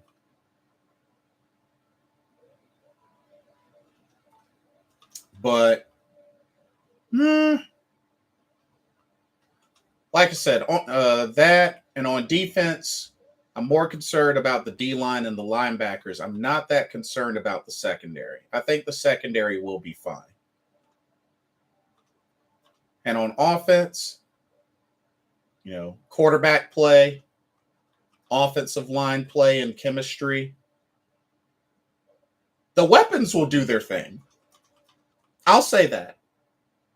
If we get good quarterback play, good offensive line play, I think the weapons will handle themselves. Receivers, running backs, tight ends. I think they'll handle themselves. Paul says special teams coach Tabor is a top 3 special teams coach and was an excellent hire. Coverage and return teams will be much improved. Return man Andre Roberts and punter Johnny Hecker, multiple time All-Pro punter Johnny Hecker. Andre Roberts, known for returning punts and kickoffs for touchdowns. True. And like I said, Zane Gonzalez, who played very well for us. Zane was on point last season, so good that we have Zane Gonzalez back. So yeah, I mean, and then that's a good reminder, Paul. That's a good reminder. You know, Carolina scored some coaches. They scored some coaches in the offseason. You know, that's a big thing that we got to keep in mind. Carolina scored some coaches. James Campen, Ben McAdoo, Steve Wilkes, Paul Pasqualoni on that D-line, Chris Tabor. We scored some coaches now. We scored some coaches. Paul says, do note that the Panthers' offensive line will have 4 new starters, so it will take a few games to get their chemistry down. So don't expect miracles early on. Yeah, which is why it's definitely something to keep an eye on, because big changes to that O-line. You know, Corbett wasn't here last year. Bozeman wasn't here last year. Icky wasn't here last year. There were also talks that perhaps Michael Jordan might be competing for a starting job. We still have Michael Jordan, but I don't know about that. Tight end coach Gilbert was a nice hire too. Kevin Gilbride. I don't know him that well. I'll take your word for it, but I don't know him that well. But we definitely got some coaches. Definitely got some coaches.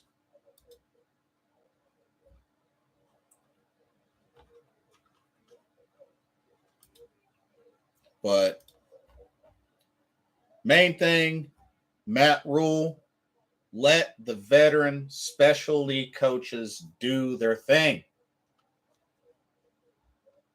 And he did say that, you know, it's not going to be up to him to determine the starting quarterback.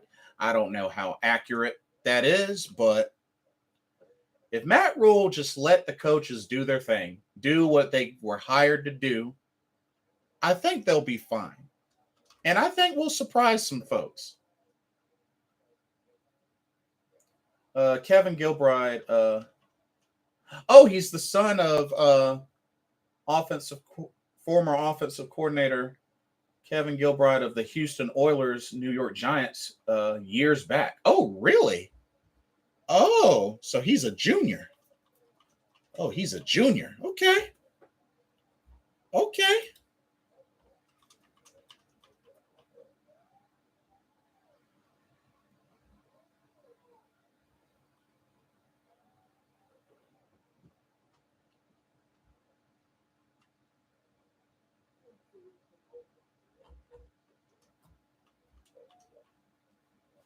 Right on. I can dig that.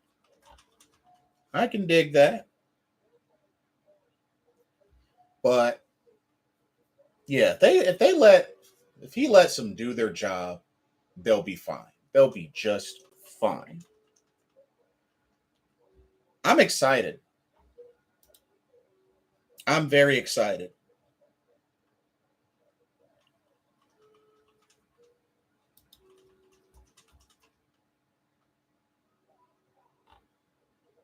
And not to mention Paul Pasqualoni. Apparently, it's a well-known name.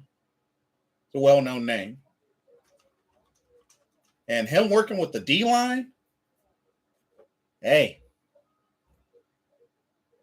Hopefully this all translates into results, positive results. That's what I'm hopeful for. But remember, it was Kevin Gilbride Sr. who got in a fight with Oilers head coach Buddy Ryan on the sidelines on Monday night game back in the 80s. Ooh, dang. Interesting. I didn't know that. Huh, interesting. That's crazy. Coaches fighting with each other? Dang. But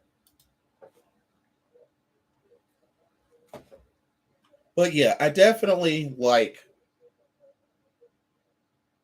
what we got on the coaching staff. But definitely going to keep an eye out, see how things go in the next couple of days, training camp. Let's see. When is our first preseason game? When is that first preseason game? August 13th. August 13th. That is, let me see. That is 3 weeks. That's in 3 weeks. So we're technically 2 Saturdays from this Saturday. 2 Saturdays from this Saturday will be the Panthers' first preseason game at the Washington Commanders. Cole Wright punched Ryan in the face. Oh, wow. Dang, you punched him in the face? Dang. Yikes. That ain't cool. So 2 weeks from this Saturday is the first preseason game. And for those that don't know, our 3 preseason games are on the road against Washington, on the road against New England, and at home against Buffalo. So those are our 3 preseason games. The Saturday preseason game is a 1 p.m. game. And the other 2 games are Friday games, 7 p.m. 7 p.m.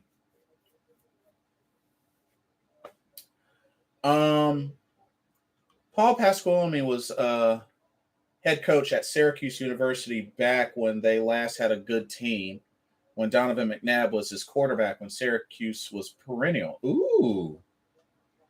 Wow. Nice. Dang. I did not know that. But Washington, New England, Buffalo. Those will be some nice little tests. Let's for this last part, let's talk a little bit about preseason. We got 3 games. What do y'all expect to see in the preseason? I mean, I'm expecting a couple of things. One, I think we'll see a lot of Matt Corral and PJ Walker in the preseason. We may see a few series between Baker Mayfield and Sam Darnold. Not a lot, but I think we'll see a few series. Maybe 2 each. 2 series each, perhaps. But I expect to see a lot of Matt Corral and PJ Walker. Good tests all 3 preseason games versus quality coaches and teams, so a good measure. Facts.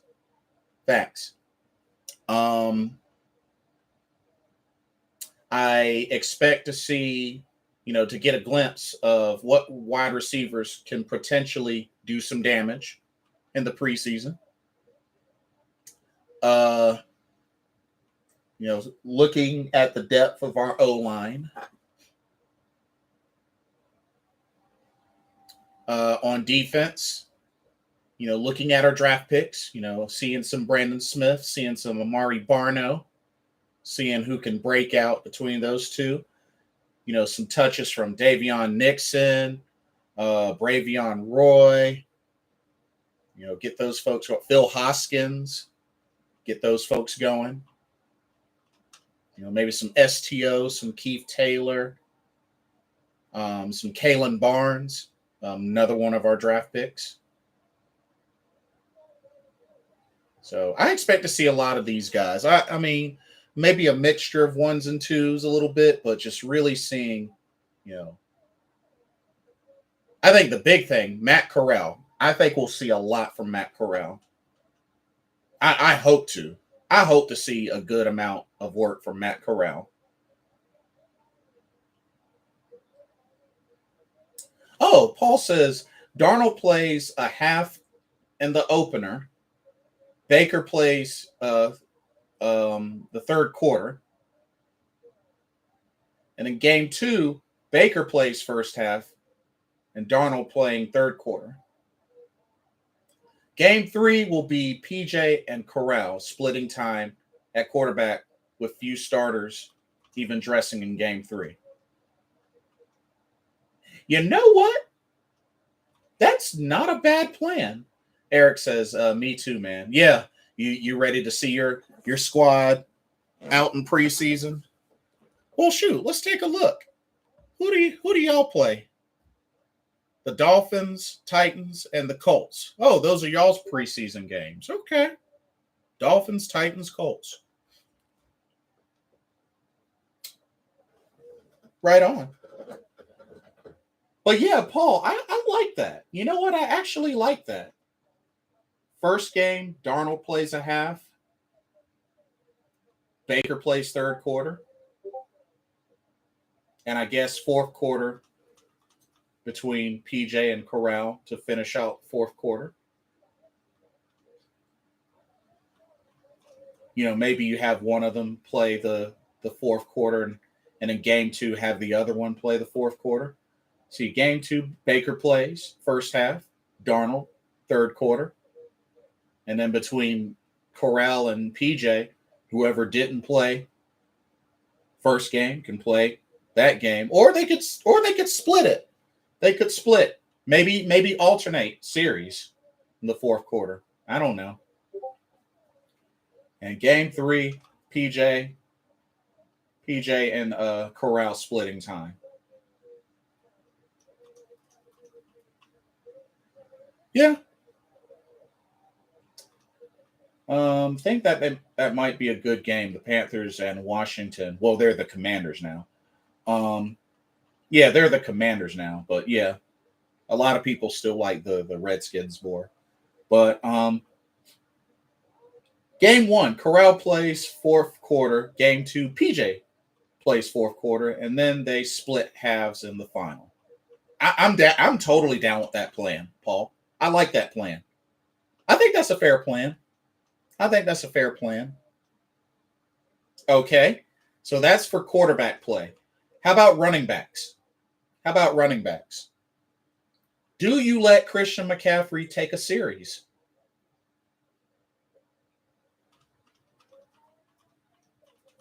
I don't know. I don't know if we should let Christian McCaffrey take a series.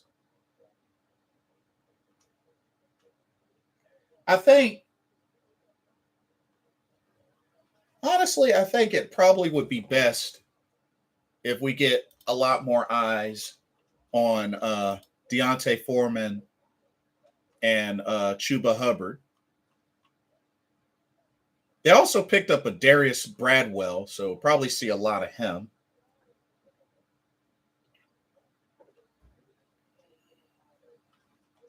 And then for receivers, we're going to see a lot from the receiving core. I mean, we got Rashawn Henry, Rashard Higgins, Keith Kirkwood is back. I think the receivers, that's going to be really, really hard when it comes to the 53-man roster. Because got a lot of receivers to look at. Andrew Parchment, Charleston Rambo, CJ Saunders, Derek Wright. Still got Shi Smith.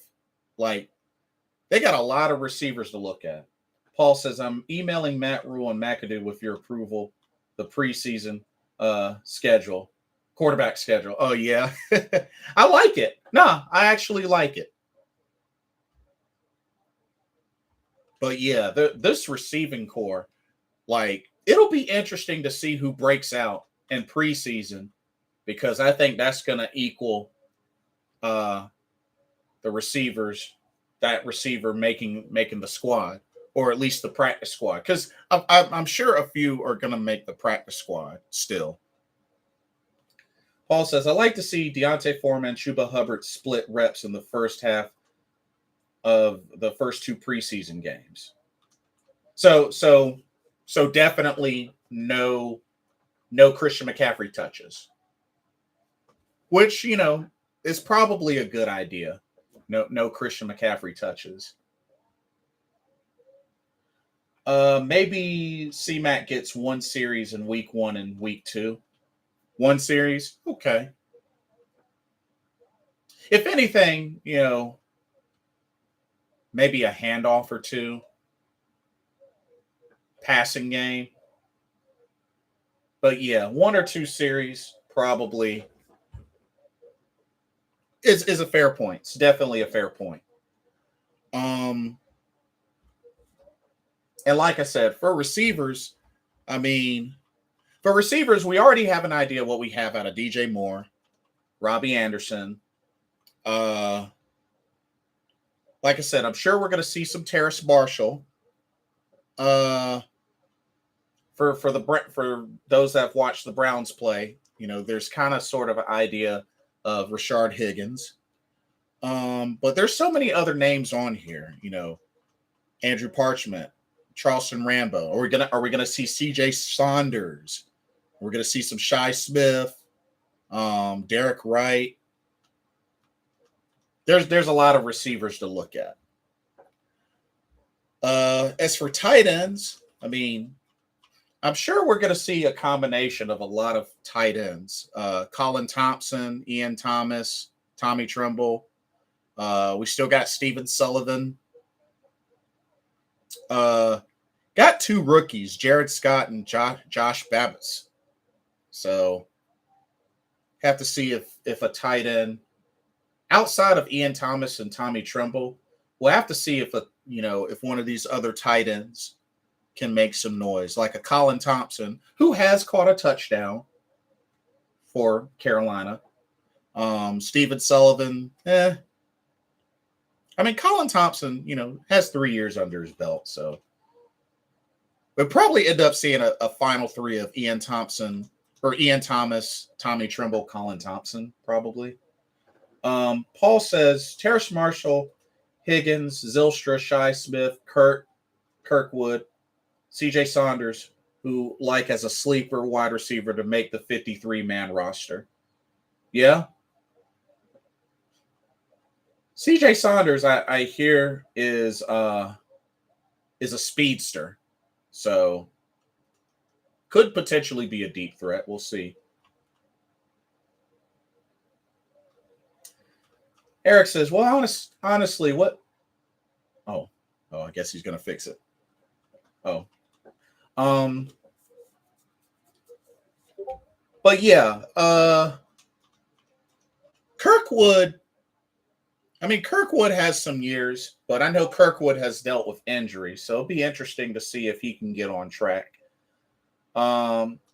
Shi Smith, I would love to see him get more touches. Same with Zylstra. Marshall. But these receivers I mentioned all will get a lot of preseason reps. Oh, facts. Absolutely.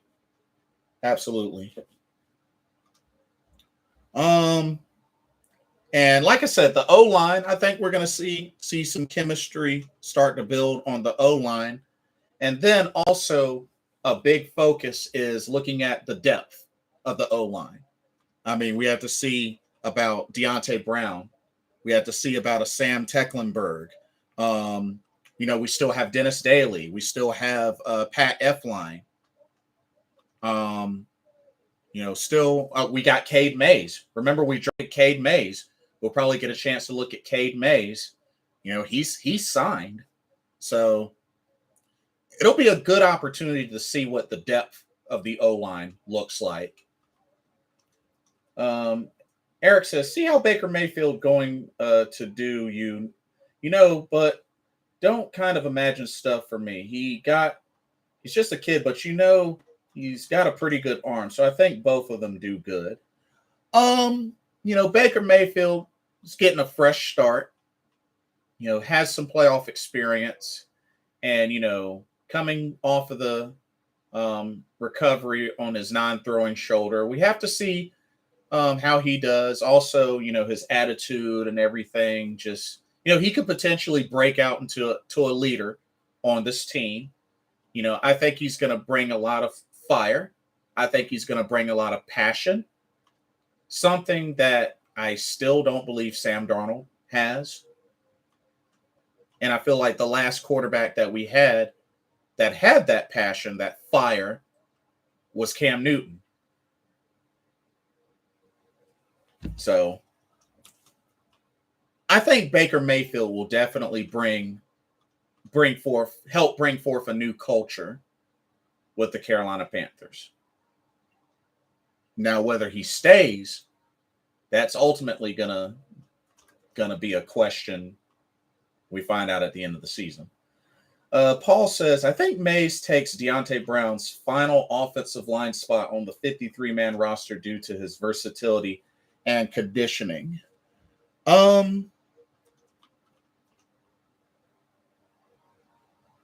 Let's see. Cade Mays, 6'6", 325 pounds. Deontay Brown, 6'4", 335 pounds. So supposedly he's 10 pounds heavier than Cade Mays. And he's 2 inches shorter than Cade Mays. And then again, didn't Cade Mays also play some center? Can't he play guard and center? I think I heard that he can play guard and center. But yeah, Cade Mays was another draft pick. And he's signed. So there's that. And, we still got an Austin Pleasance, a Wyatt Miller. I mean, Mike Horton. We still got a lot of folks on the O-line to really look at, especially with depth.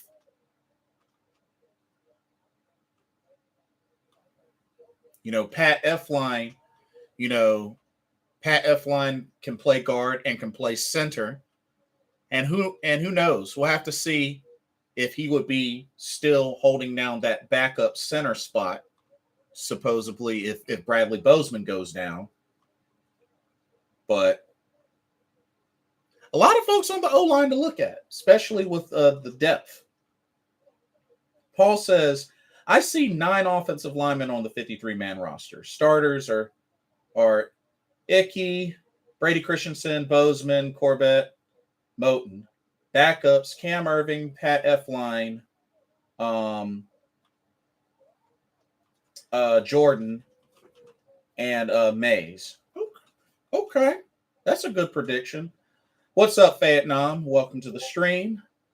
Eric says, I don't know. I might have to let him sit out, but I'll let him take the first half and let him relax the second half. Oh, yeah? Oh, okay. Right on. I'm at work, so I will stay tuned in. Oh, no problem, Vietnam. No problem. But yeah, interesting point, Eric. Interesting point. But yeah, Paul, that's not a bad prediction at all. That's not a bad prediction. So he believes Cade Mays will get the spot and Deontay Brown gets left behind. Okay. And then if we look at defense, I mean, for the edge, I mean, we know we got Brian Burns. We know we got Amari Barno, one of our signed rookie draft picks. YGM. Hopefully YGM can stay healthy. He's kind of dealt with some injury so far since coming into the league, but if we can get a healthy YGM, that'll help. Marquise Haynes Sr., somebody that definitely has been with the team for a number of years, knows the system really, really good. Drew Jordan, Austin Larkin, Aaron Mosby, Daryl Johnson, Frank Herron. We'll have to see if there's another edge rusher that can make a statement in the preseason. I think you should just rest his legs. Rest his legs. I mean, yeah. I mean, It may have to come down to that. Cam Irving is the backup swing tackle. F-Line's the backup center. Jordan, skip guard, and Cade Mays, the backup center / guard. Gotcha. Nice breakdown. Eric says, no doubt about that, man. A lot of receivers out there, and I'm hoping that these young wide receivers can do what they do best, man, against these veterans. Oh yeah, and there's going to be a lot of challenges for that, for sure. There's going to be a lot of challenges for that.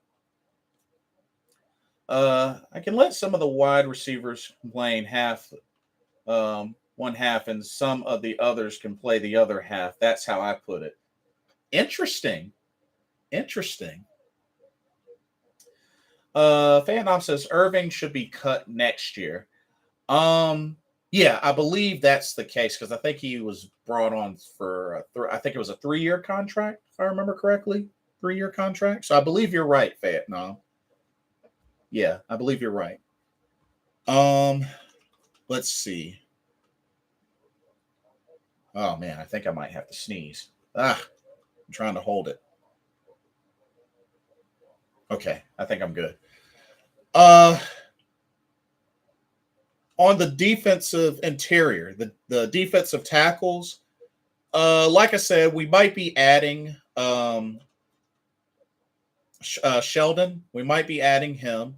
We'll see. Have to see if Phil Hoskins, Davion Nixon, Bravion Roy can really break out. We also got Jacob Tiludi Mariner as well. Marquand McCall is a rookie. But we need some run stuffers.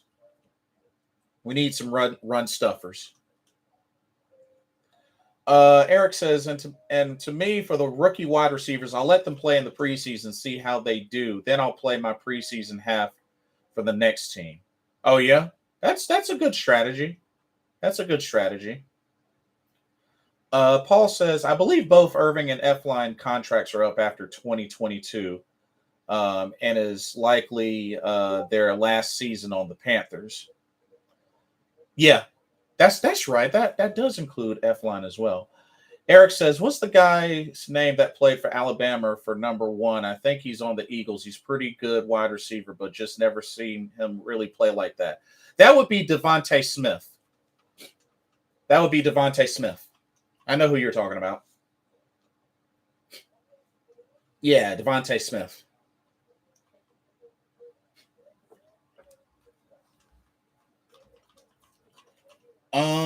Let's see. For a linebacker, this is where I think is really the big deal. Linebacker. Shaq, I think it's safe to say we're not going to see any Shaq during the preseason. Damian Wilson, like I said, have to see how his legal issues play out. Callahan Tolson is a rookie. We still got Julian Stanford. Brandon Smith, I expect we'll see a lot of Brandon Smith, one of our draft picks. Kamal Martin, we'll have to see how much he plays. I'm sure we'll see a good bit of Frankie Louvu in the preseason as well. Not a whole lot, but, a decent bit.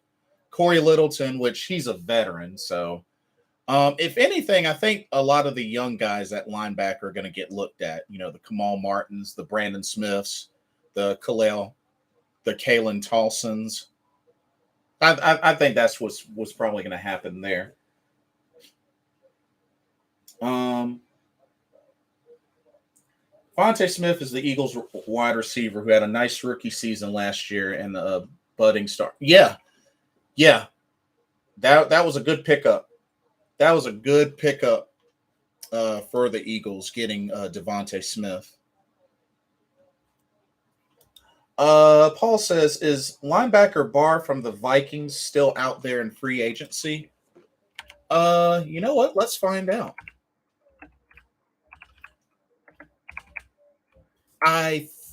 You know what? I don't know. Let's find out. Let's find out.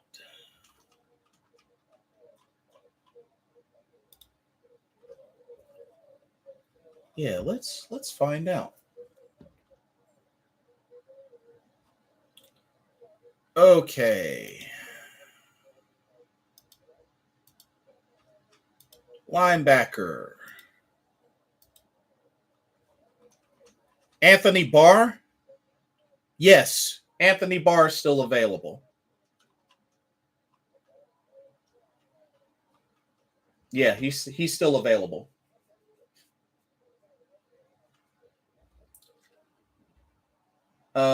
Eric says, yeah, that's him. I just never really seen him play like that since he's been with the Eagles. I think caught maybe like 2 passes and a touchdown for the Eagles, but I want to see him doing his thing. 30. Paul, he's 30. Yeah, it says he's 30.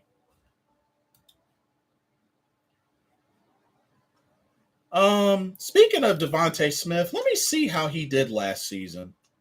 You know what? I'm curious. Devontae Smith, where you at? There you are.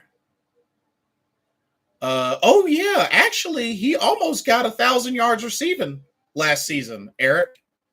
He almost had 1,000 yards. He had 64 catches for 916 yards, 5 touchdowns.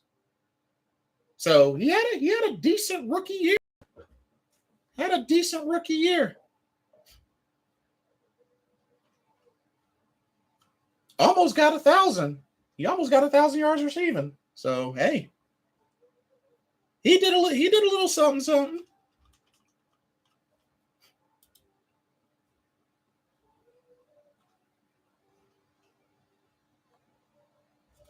Yeah, and the Eagles are another team that's added a lot during the offseason.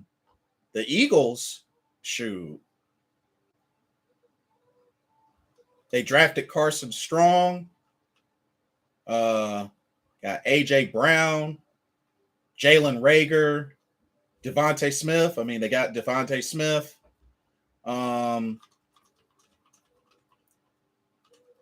Still got Jason Kelsey, if I remember correctly. Yeah, Jason Kelsey, Andre Dillard, Lane Johnson, Fletcher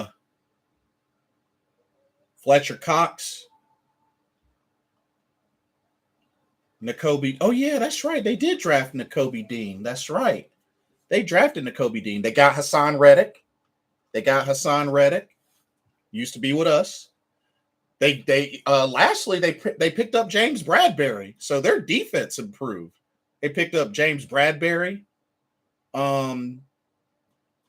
See, still got Darius Slay, which I think they picked up Darius Slay. I could be wrong, but they got Darius Slay. Anthony Harris. Yeah, they're loaded.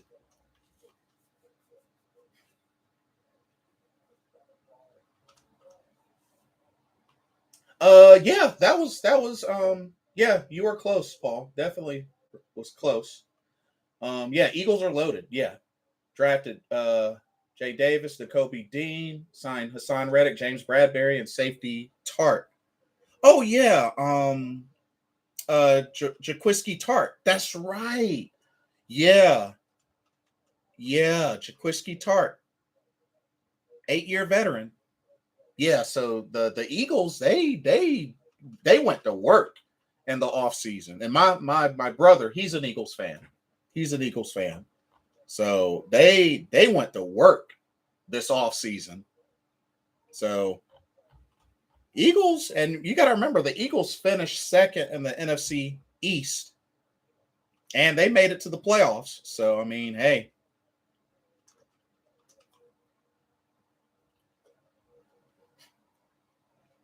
If Hurts improves just a little, they'll be a solid team. Yeah, it looks like that's their guy. And they got Gardner Minshew backing them. And like I said, they did draft Carson Strong as well. So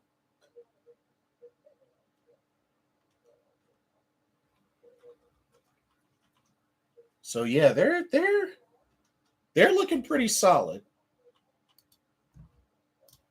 Looking at free agents, you know what? Let me just take a look to see.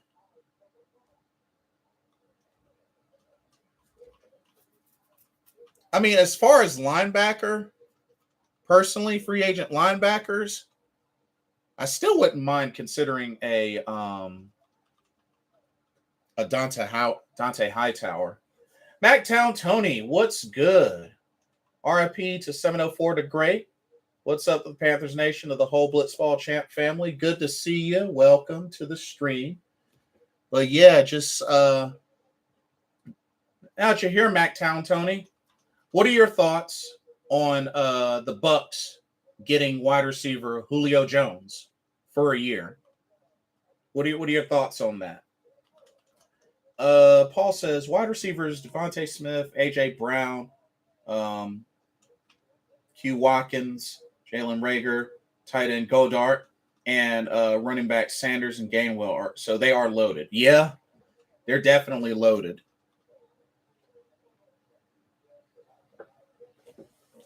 Although I still think we should have beat them last year.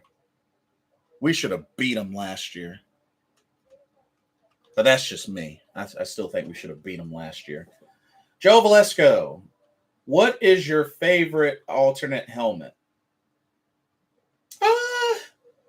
I can't say that I really have a favorite, but I have to be honest. I am liking that all black helmet.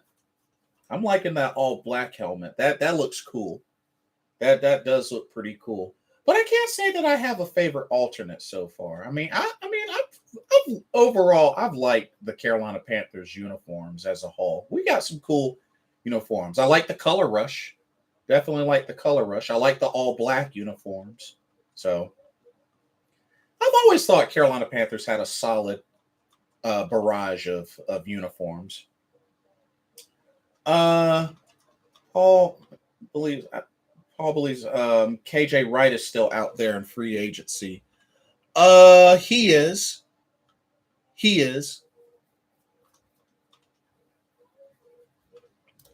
Yeah, it looks like KJ Wright is still out there.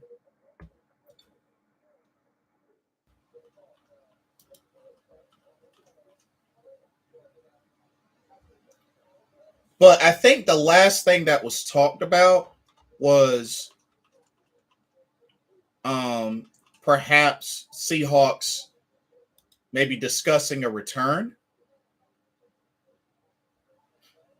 So that's still word is KJ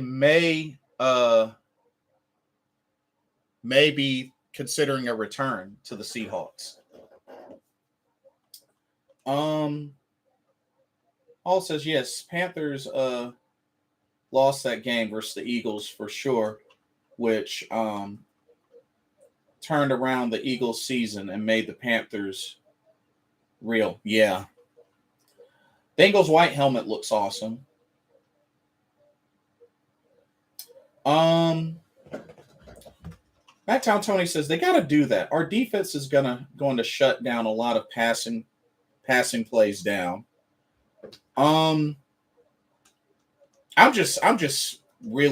concerned because that's another weapon added to the Bucs, and if Julio can go into the season healthy, if Chris Godwin can go into the season healthy, and we know what Mike Evans can do, then it's going to be a problem. KJ Wright is a little long in the tooth.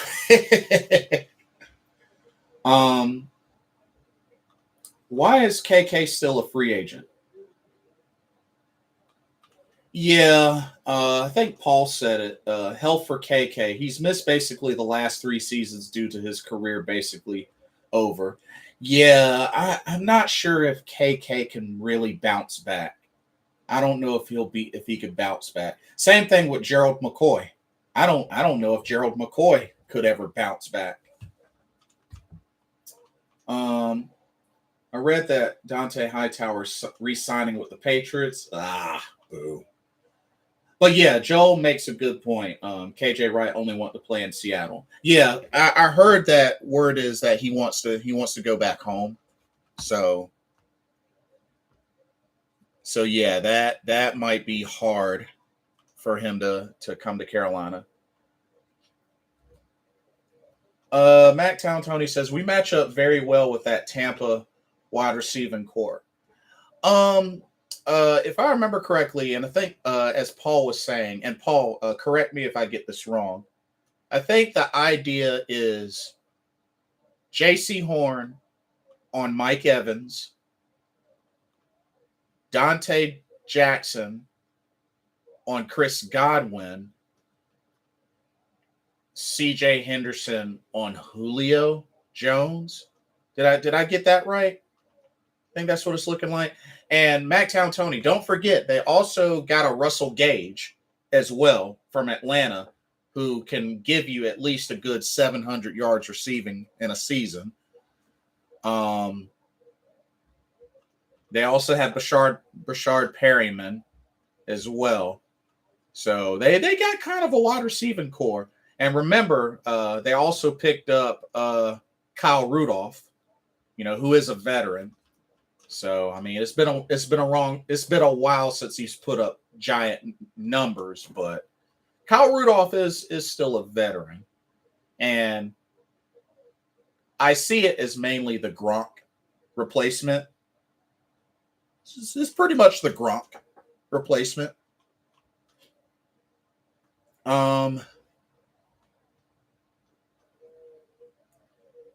So Mactown Tony, what do you think our chances of beating the Tampa Bay Bucs this season are?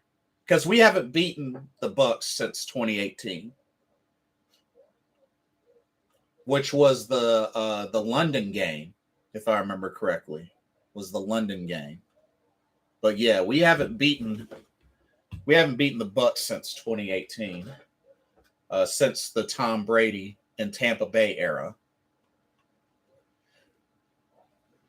But the crazy thing is that Brady is 0-4 against the Saints.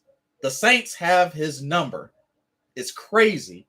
We can't beat the Tom Brady Bucs, but the Saints can beat the Tom Brady Bucs. It's crazy.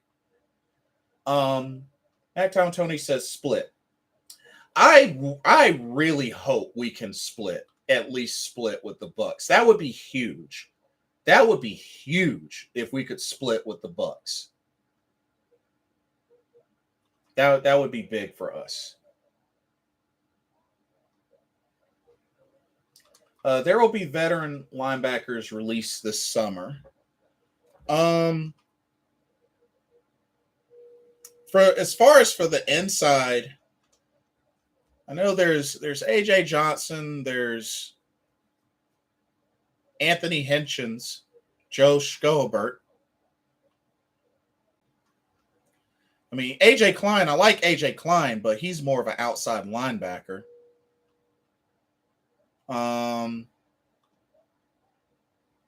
But yeah, we really gotta address that middle linebacker position. That's still a big hole. That's a big hole in our defense, is that middle linebacker. Oh, okay, Paul. Thanks for confirmation. I was right on the matchups. Okay, appreciate it.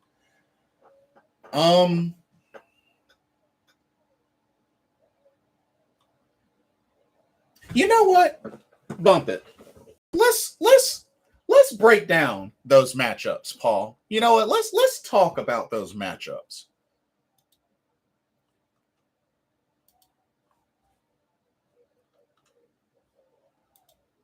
Mike Evans, guarded by J.C. Horn. J.C. Horn, 6'1", 200 pounds.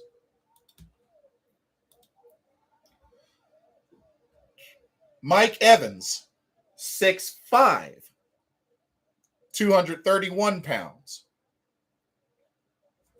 Whoo, man. 6'5", 6'1". Dang.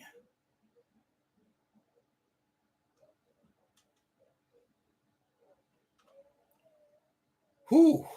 J.C. Horn on Mike. Ugh. That's a pretty decent size height difference. 6'5", 6'1". Ugh.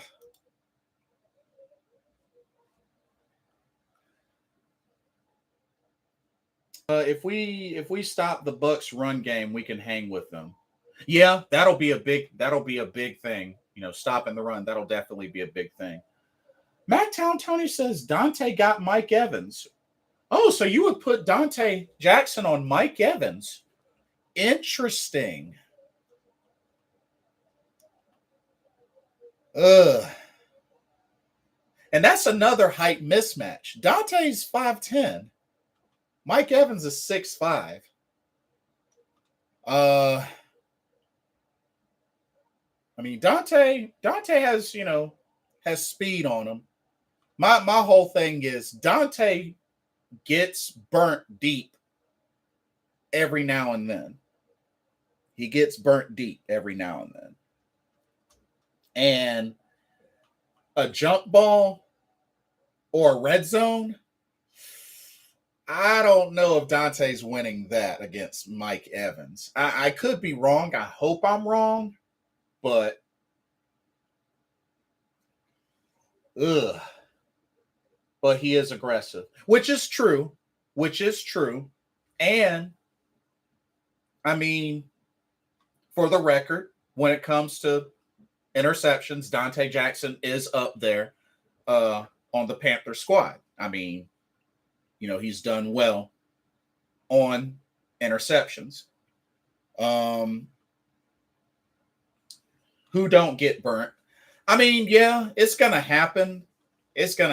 But I feel like ever since the Antonio Brown burning sensation, it's kind of affected Dante a little bit. But then again, Dante recently dealt with turf toe. So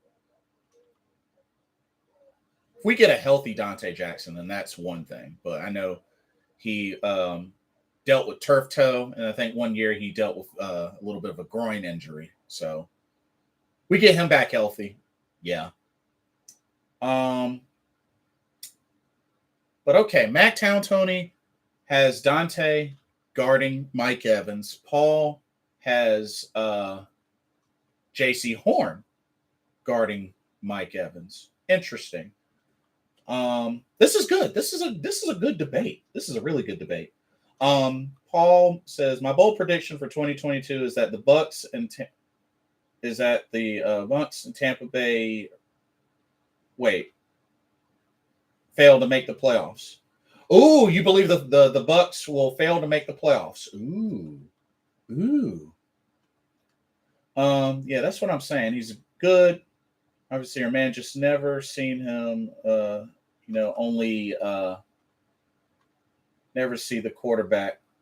I thought he's a good route runner. Oh, I see what you're saying about Devontae Smith. Did add a lot of people. AJ Brown's another contender wide receiver. True. Every season there are 2 or 3 new teams in each conference making the playoffs. This year I have the Vikings, Saints, and who knows making it. Ooh, interesting. Paul says Djax is not strong enough to hang with Evans. Horn is. Okay. CJ Henderson on Julio in the slot. Okay, Mactown Tony. Actually, you and Paul are in agreement on that. CJ Henderson guarding Julio in the slot. But if I remember correctly, and like I said, I could be wrong, but if I remember correctly, I think going back to when Julio last ate us up badly, that 300-yarder game, I think he played mostly from the slot because he had his way with Bené Benwickery. So I'm trying to think, was he all over the place in that game or mainly the slot? I don't fully remember. But if that's the case, then CJ Henderson, I know a lot of eyes are going to be on CJ Henderson. CJ Henderson, 6'1", 205 pounds. Julio Jones, 6'3", 220 pounds. It would be a good matchup. Well-known veteran against still a young CJ Henderson, still trying to establish himself. So it'll be good. It'll be good. Yeah, and Paul makes a great point. Mike Evans is a matchup nightmare for every defense. Not many cornerbacks are over 6'2". You have to body up Evans and beat him up a little, and he can shy away a bit, even though he's huge. And that's the crazy thing. Nowadays, I hear a lot of receivers, Devontae Adams, AJ Green, Juju Smith-Schuster, who else? Amari Cooper, a lot of big names. And nowadays, I don't feel like I hear enough Mike Evans. And Mike Evans has had 1,000 yards receiving every season of his NFL career. Mike Evans, in his 9 years, is still a threat. And the crazy thing is Mike Evans is only 28 years old. Mike Evans is only 28 years old.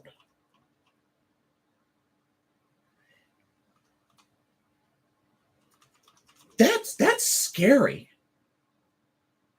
1,000 yards receiving every season, and he's only 28 years old.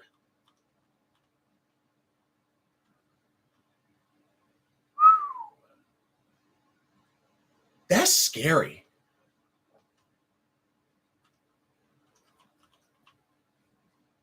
Not to mention, he hasn't had less than 65 catches every season of his NFL career. His lowest number of catches was 67.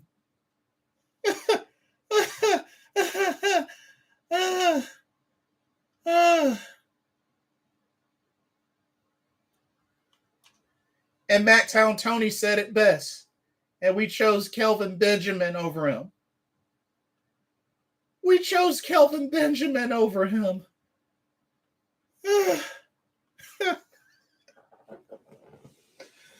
Oh man, this is killing me. Not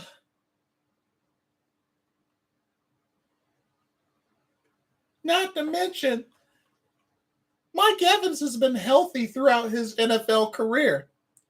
The lowest number of games that he played was 2019, which was only 13 games he played. All the other seasons, he's played 16 or 15 games.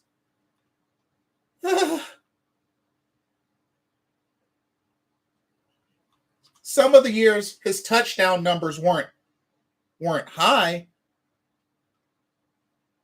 But when you can consistently get 1,000 yards receiving since the birth of your NFL career, and he's been in the league 9 years? 9. Almost messed up my counting. 9.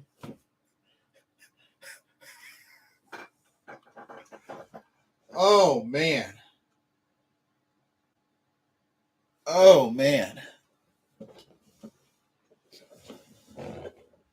Whew. Okay, let me get caught up. Eric says, what about the Detroit Lions? I just never saw nothing about that. I mean, I don't know if it'll be at the bottom of the barrel or what they got to do something. The Detroit Lions, I mean, who they get? They got Aiden Hutchinson. Detroit Lions are still in that rebuilding phase. And I don't know, I don't know what they're going to do with Jared Goff, but they're still in that rebuilding phase.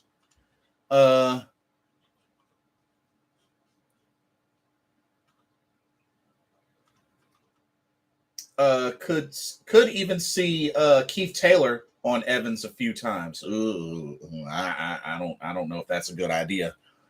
I don't know if that's a good idea. And Mactown Tony, facts.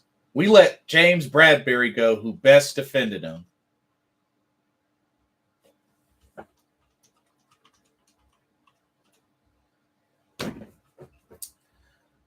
Yeah, Julio Jones and Mike Evans and Chris Godwin, and you got Russell Gage as well, another Atlanta wide receiver. So that's going to be pretty good. And, you know, he put up 700 yards receiving last season with Atlanta. So,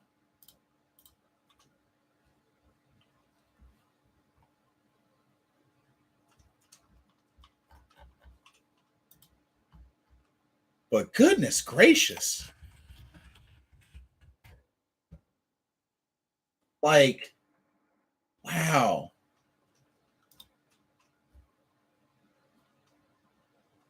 I find it really interesting that Mike Evans only has one Super Bowl. He only has one Super Bowl. That's actually a shock.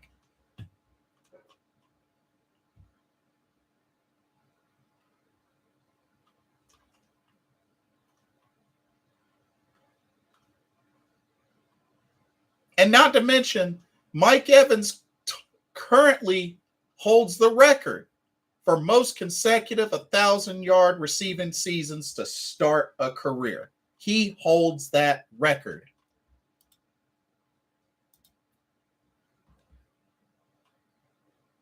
So the record is 8, and he's entering into his 9th season.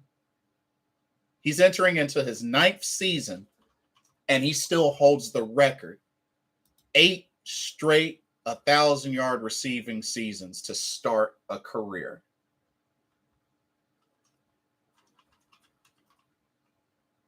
Yeah. 4-time Pro Bowler. Wow, only 4-time Pro Bowler? Shoot.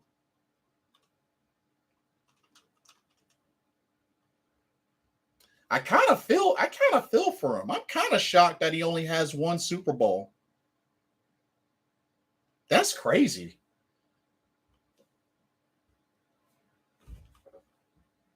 That is crazy.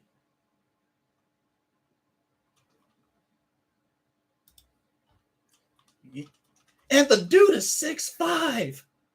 The dude is 6'5". 6'5". I don't mean to, like, you know, act like I'm a, you know, backstabbing Bucs fan, but I gotta give props where props are deserved. Mike Evans, shoot, I wish we had a Mike Evans. I wish we had a Mike Evans. Shoot. Shoot, bump DK Metcalf. Give me Mike Evans. Shoot. Shoot. Dang, I'm just now really realizing how great of a wide receiver this guy is. Like,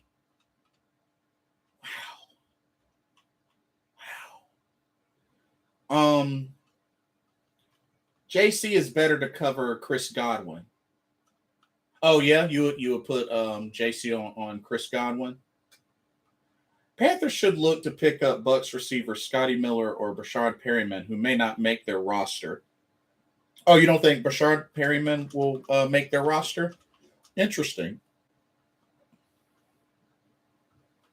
But, wow. I got to give mad props to Mike Evans. Like, wow. Wow. That's crazy. That's crazy. Lions are much improved. Have a top 10 offensive line, wide receivers, A. St. Brown, Josh Reynolds, DJ Clark, and drafted a wide receiver of Jay Williamson of Alabama, along with Taj Hutchinson and a running back, D Swift. So it's a much better offense. And of course, Aiden Hutchinson, they got him.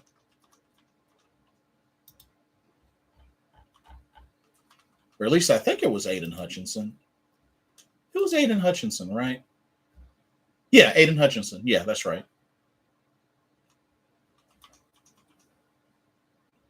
Oh, yeah, that's right. Danny Amendola is retiring. 2-time Super Bowl champ. Danny Amendola is retiring. Richie Incognito retired. There's a couple of other folks that's retiring. Chris Carson, Seahawks running back, is retiring. Pretty much forced to retire. Thought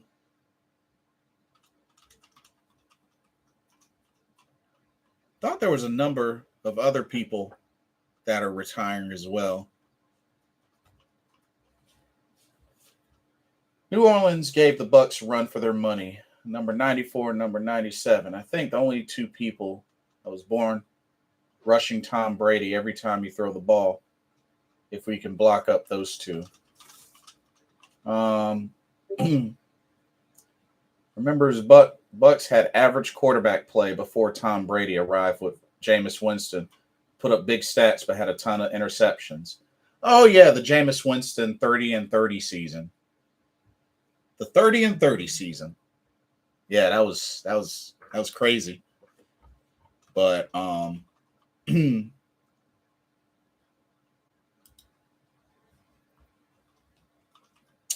oh, so check this out, y'all. The San Francisco 49ers are committing to Trey Lance as their starting quarterback, and they hope to move Jimmy Garoppolo as soon as they can. Wow. So even with Jimmy Garoppolo still there,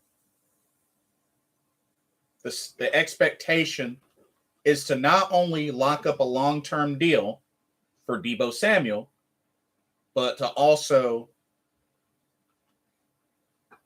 trade Jimmy Garoppolo. So they are banking on Trey Lance being their guy. Well,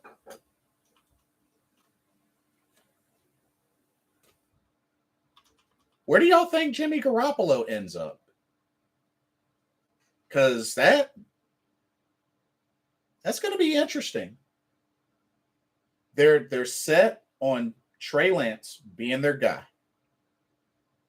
So where does Jimmy Garoppolo end up?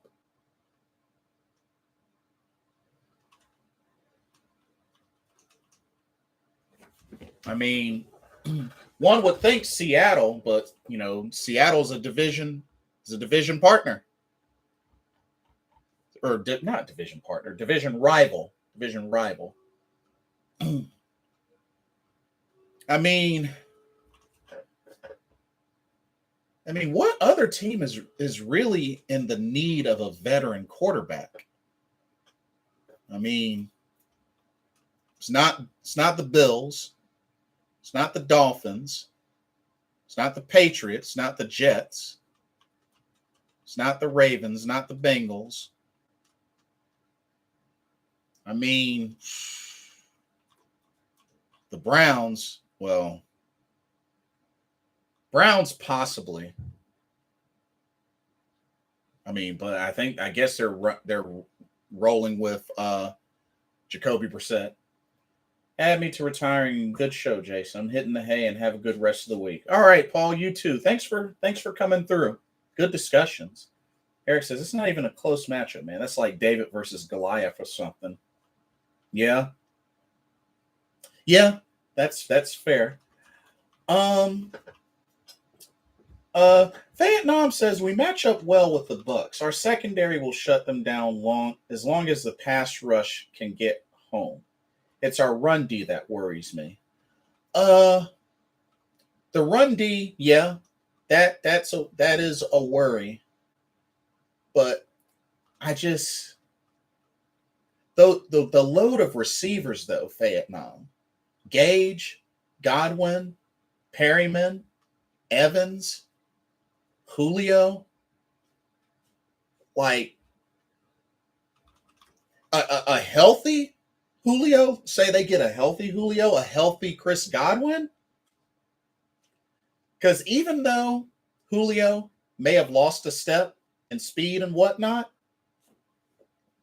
he still has the catches. Still very much can be a possession wide receiver. So that, and then don't forget the running game, which stopping the run definitely is going to be a task. And it's just a matter of history as well, Vietnam. We have yet to beat a Tom Brady Buccaneers team, who's pretty much like the Michael Jordan of the team. We haven't gotten even one win. Not to mention, I think each game that we've played against the Bucs, they've put up at least 30-something points. At least 30 points on us. I just really, I find it hard to, and like I said, we haven't played them yet this season, but I find it hard to see how we match up well with them. I don't see how we match up well with them.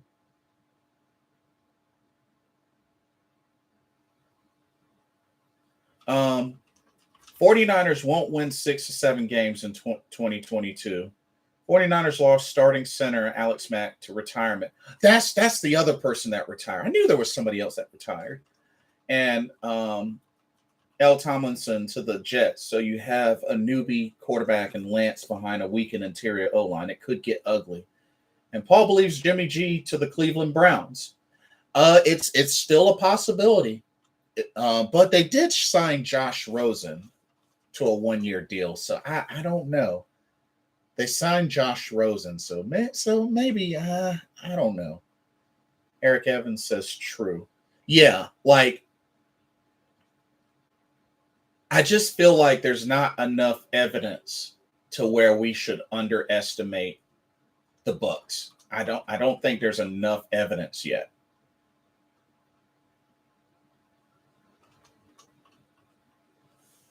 So that was my only thing. Steelers.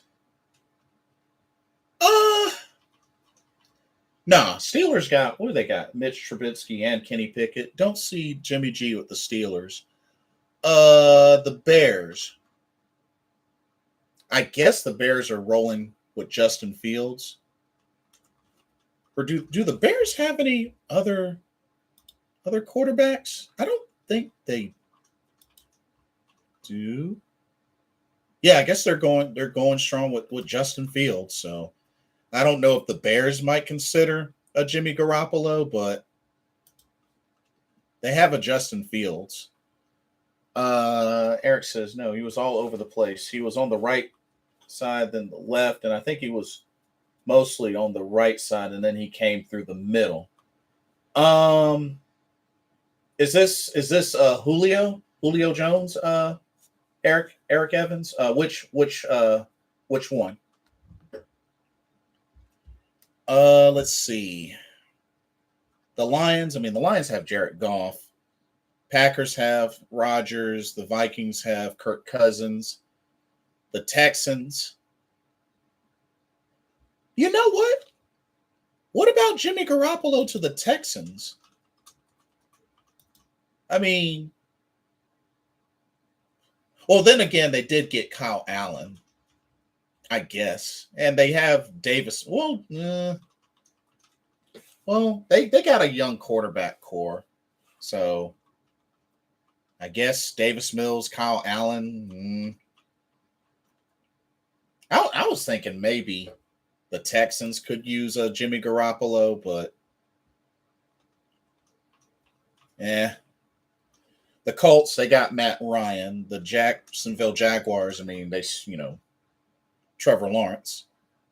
The Titans, the Titans got what's his face? Ryan Tannehill and oh my goodness, I can't think of his name. Malik Willis.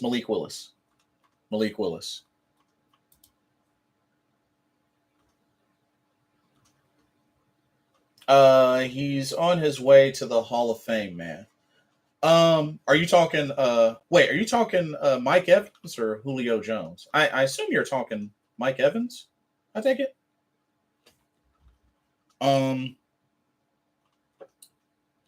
Let's see. Falcons got Mariota, so the Saints got Andy Dalton and Jameis Winston. The Bucs, no. The Broncos, they got Russell Wilson. Aiden Serpa. I hope I said that name correct. Welcome. Should I pick up Julio in my fantasy? Might be something to consider, especially if he can stay healthy.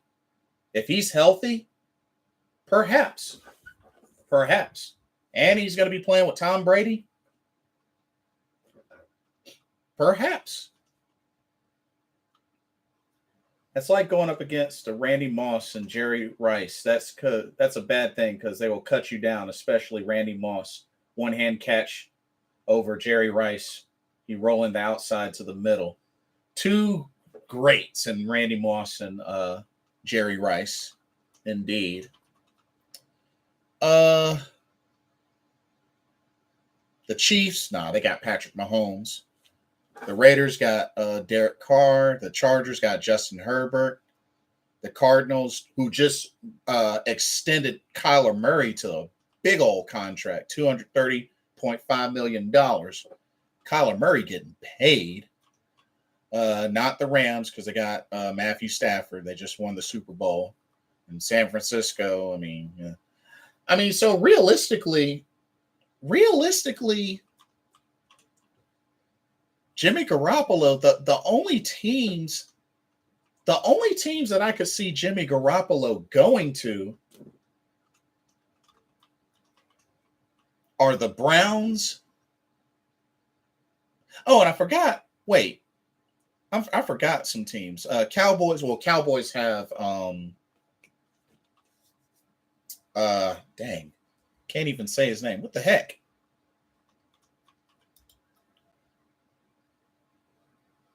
Having a brain fart.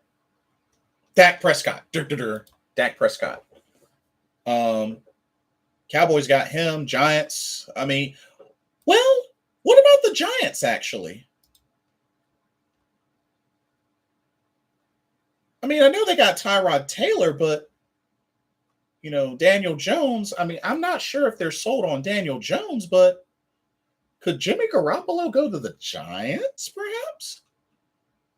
Won't go to Philadelphia. They're set. And the Commanders. Well, they got Taylor Heineke and Carson Wentz, and they drafted Sam Howell. So realistically, the only teams that I could see Jimmy Garoppolo go to are the Giants, the Browns,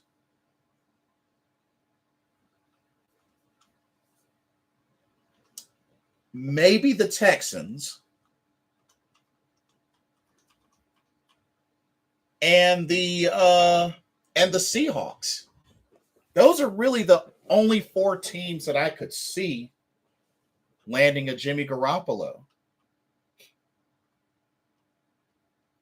the Giants, the Browns, the Texans, the Seahawks. That's really the only teams that I could see landing Jimmy Garoppolo. But we'll see. We will see. But I think that will do it for this live stream. Man, we talked about a lot of great stuff. But for those that catch the archive, post in the comments. Let me know what y'all think. Julio Jones, 1 year deal with the Buccaneers. How does that affect the Panthers' chances against the Bucs this season? Would you entertain the idea of sending 2 picks, a first and a second round, to the Seahawks to get DK Metcalf? I sure wouldn't. And yeah, let me know what y'all's thoughts on that and anything else discussed. Preseason, training camp. Training camp is underway. Preseason starts 2 Saturdays from this Saturday for Carolina. First game against the Washington Commanders. What are y'all looking forward to? But like, comment, subscribe. Don't forget to hit the notification bell while you're at it. But thank y'all so much, man. The chat was just live and hype. To the folks joining, thank you so much for contributing to the conversation. Always great to hear feedback. Always great to hear y'all's opinions and thoughts. Thank y'all so much for how much y'all contribute to this channel. Really appreciate it. And it's just good to be back on here live. But let's see how things develop in training camp. Like I said, we may be, scoring Danny Shelton. We may be securing Carlos Dunlap. Think would be good additions to boost our D-line. We'll see how this quarterback competition goes. And, let's just keep pounding no matter what. Let's stay positive. We're so close, y'all. So close. Season will be here before you know it. It's time to get excited again for some NFL football, some Carolina Panthers football. And let's hope for the best. But for another live edition of Carolina Panthers Talk, brought to you by Blitzball Champ Gaming here on the U to the Tube. I'm your host, Blitzball Champ Jason Ingram. I hope all of y'all have a blessed day tomorrow, and I will see y'all in the next video. Until then, love y'all. God bless. Peace.